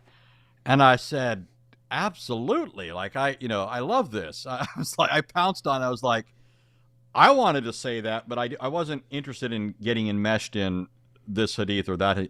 That hadith, I believe, is in Jamiat Tirmidhi. But in any case, or even Majah, one of the two.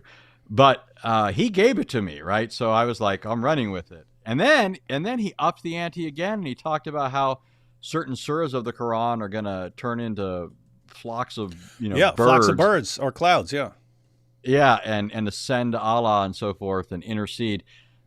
So the answer in general is that these things are found in the hadith, and it wouldn't be too hard to pull some of these up. But already grabbed it. CJ, it is Sunan Ibn Majah 3781. The Quran will come on the day of resurrection like a pale man and will say, I am the one that kept you awake at night and made you thirsty during the day. So you got it there. You can go to sunnah.com, sunnah.com. Matter of fact, you could just do a Google search, Sunan Ibn Majah 3781, and that will pop up. But yeah, it is kind of funny because fortunately you got him to say this, because what they always want to do is, Tawhid is so simple and easy to understand. We don't have anything confusing here. The Trinity, now that's some confusing stuff. You actually got to bring it all out. But it's basically, guys, no, it's not as simple as what you think. So you've got Allah, and Allah's speech is eternal, but the speech is actually a person who appears as a pale man. And then even though that pale man, the Quran, appears as one man, individual chapters of the Quran can appear as flocks of birds that are also interceding. So wait a minute. So the pale man that is the Quran can appear as a pale man. He's just one pale man, but within that man is somehow made up of individual chapters of the Quran that are like flocks of birds, like he's coming together like Voltron here. And even then, with the flocks of birds, you pointed out that that's sort of Muhammad's replacement paganism, because in the story of the satanic verses, they believed, even the pagans believed in like one God who's above the others, but that you have all these other gods and there's like intercessors for you. And so the story of the satanic verses is Alat, Alus, and Manat. These three pagan goddesses were called the exalted cranes. They're birds. And the idea is you pray to them and they can carry your prayers up to Allah. So remember, in the hadith, Muhammad says that when Allah wants to hear your prayers, he has to actually come down and hear them. Or he's bad at hearing. So he has to come down and hear your prayers. Well, guess what? You could get the same result in a different way. You could have bird goddesses carrying your prayers up to Allah, and then he doesn't have to come down, cuts down his workload, right? So they believed in these pagan goddesses who could intercede for you. Muhammad actually delivered a revelation as part of Surah 53, saying you can now pray to pagan goddesses because they can carry your prayers up to Allah. But later on, he came back and said, oops, the devil made me do it. And what Anthony pointed out in that debate isn't it interesting that you have these chapters of the Quran that are interceding for you, and they're described as flocks of birds. So what are they doing? You still have intercessors between you and God. You've got Allah, and you've got you, and you've got these birds who are interceding for you, but they're not pagan goddesses. They're chapters of the Quran. Yeah. Isn't it interesting that the Muhammad who didn't like people entering through back doors had to go through the front door? Remember, there's a whole verse in the Quran where Allah, speaking from heaven, has to tell people to make sure they enter through the front doors rather than the back. He was apparently really upset about that. But this is funny to me because it seems to me like Muhammad ushered out through the front door certain ideas of the pagans, but then he reintroduced them quietly. He just came up with Islamic versions of them, the exact same ideas. Yeah. And this is just one example. Like there's countless examples of this. Mm-hmm. Wild, wild, wild stuff. Signing off, guys. We'll finish the stream tomorrow. Happy early Easter. Yeah, I think we should be signing off. We'll take these last couple of super chats and probably sign off because we'll see what else is coming up. I know Wes eventually gets to Islam and the Islamic dilemma. I'm not sure whether I'll make a video about that or whether we'll do another live stream, but I'll check it out. So let's see. Oops. Hey, Reverend Anthony Rogers, best resource on Jesus as the angel of the Lord. Drawing a blank on, there's a book. It was a doctoral dissertation written many, many years ago that I read. Well, I see Always Good on my channel all the time, so I'll try and tell you once I remember his name. But it's not hard to get. I got it. I mean, way back, but it is a doctoral dissertation, so you have to get it from the university or whatever. Gunther Juncker. His name is spelt Juncker, but it's Gunther Juncker, and it's called Jesus and the Angel of the Lord, and then it's got some subtitle. It's very exhaustive. I mean, it's a really, really good book, though, better than anything else I've seen that's actually been published. But there is a lot of good stuff published too. But I can give you a bigger list later. Mm-hmm. River Chase says, thanks, guys. Yep. Speaking of satanic verses, thank you, Dawood, for calling the best reader in the book. Rushdie's masterpiece was funny, Islamophobic, and an eye-opener. I could not read it. It was too painful. David, I love your work. It's inspiring me as both a Christian and a philosopher. Your Death of Socrates backdrop is incredible. Would you consider a video comparing ancient philosophy with Christian thought? He is risen. I hadn't thought about that. I do. I mean, I set up a philosophy channel back a while back, but then I started focusing on getting this channel up and running, but I still want to get back to it. And I mean, one of the things I want to do is just kind of, well, one, there are certain very important works in philosophy that everyone needs to be basically familiar with. And so I want to make things like understanding Plato's Republic in 10 minutes, something like, okay, maybe you're not going to actually read Plato's Republic, but you need to get the gist because it's really, really important. So stuff like that. But yeah, I mean, I definitely want to go through the pre-Socratic philosophers and then Socrates, Plato, Aristotle, and so on. Yeah, because these guys are sort of setting the intellectual stage before the rise of Christianity. But yeah, I haven't thought about what you're saying specifically, but you'll be getting some philosophy videos here in the near future as soon as this channel is fully up and running and stable and functional. I'll get back to some philosophy videos. All right, everyone. So yeah, there's a lot more in the Piers Morgan interview. I didn't add it to the description yet. I'll go ahead and add this right now as soon as we're wrapping up. But interesting discussion, and I still have to finish watching the rest of it, see if we're going to do another live stream to cover part 2. But we got through a good section of it. Definitely check out Anthony's debate. Check out Anthony's debate. The link is in the description box. This was at North Carolina State University.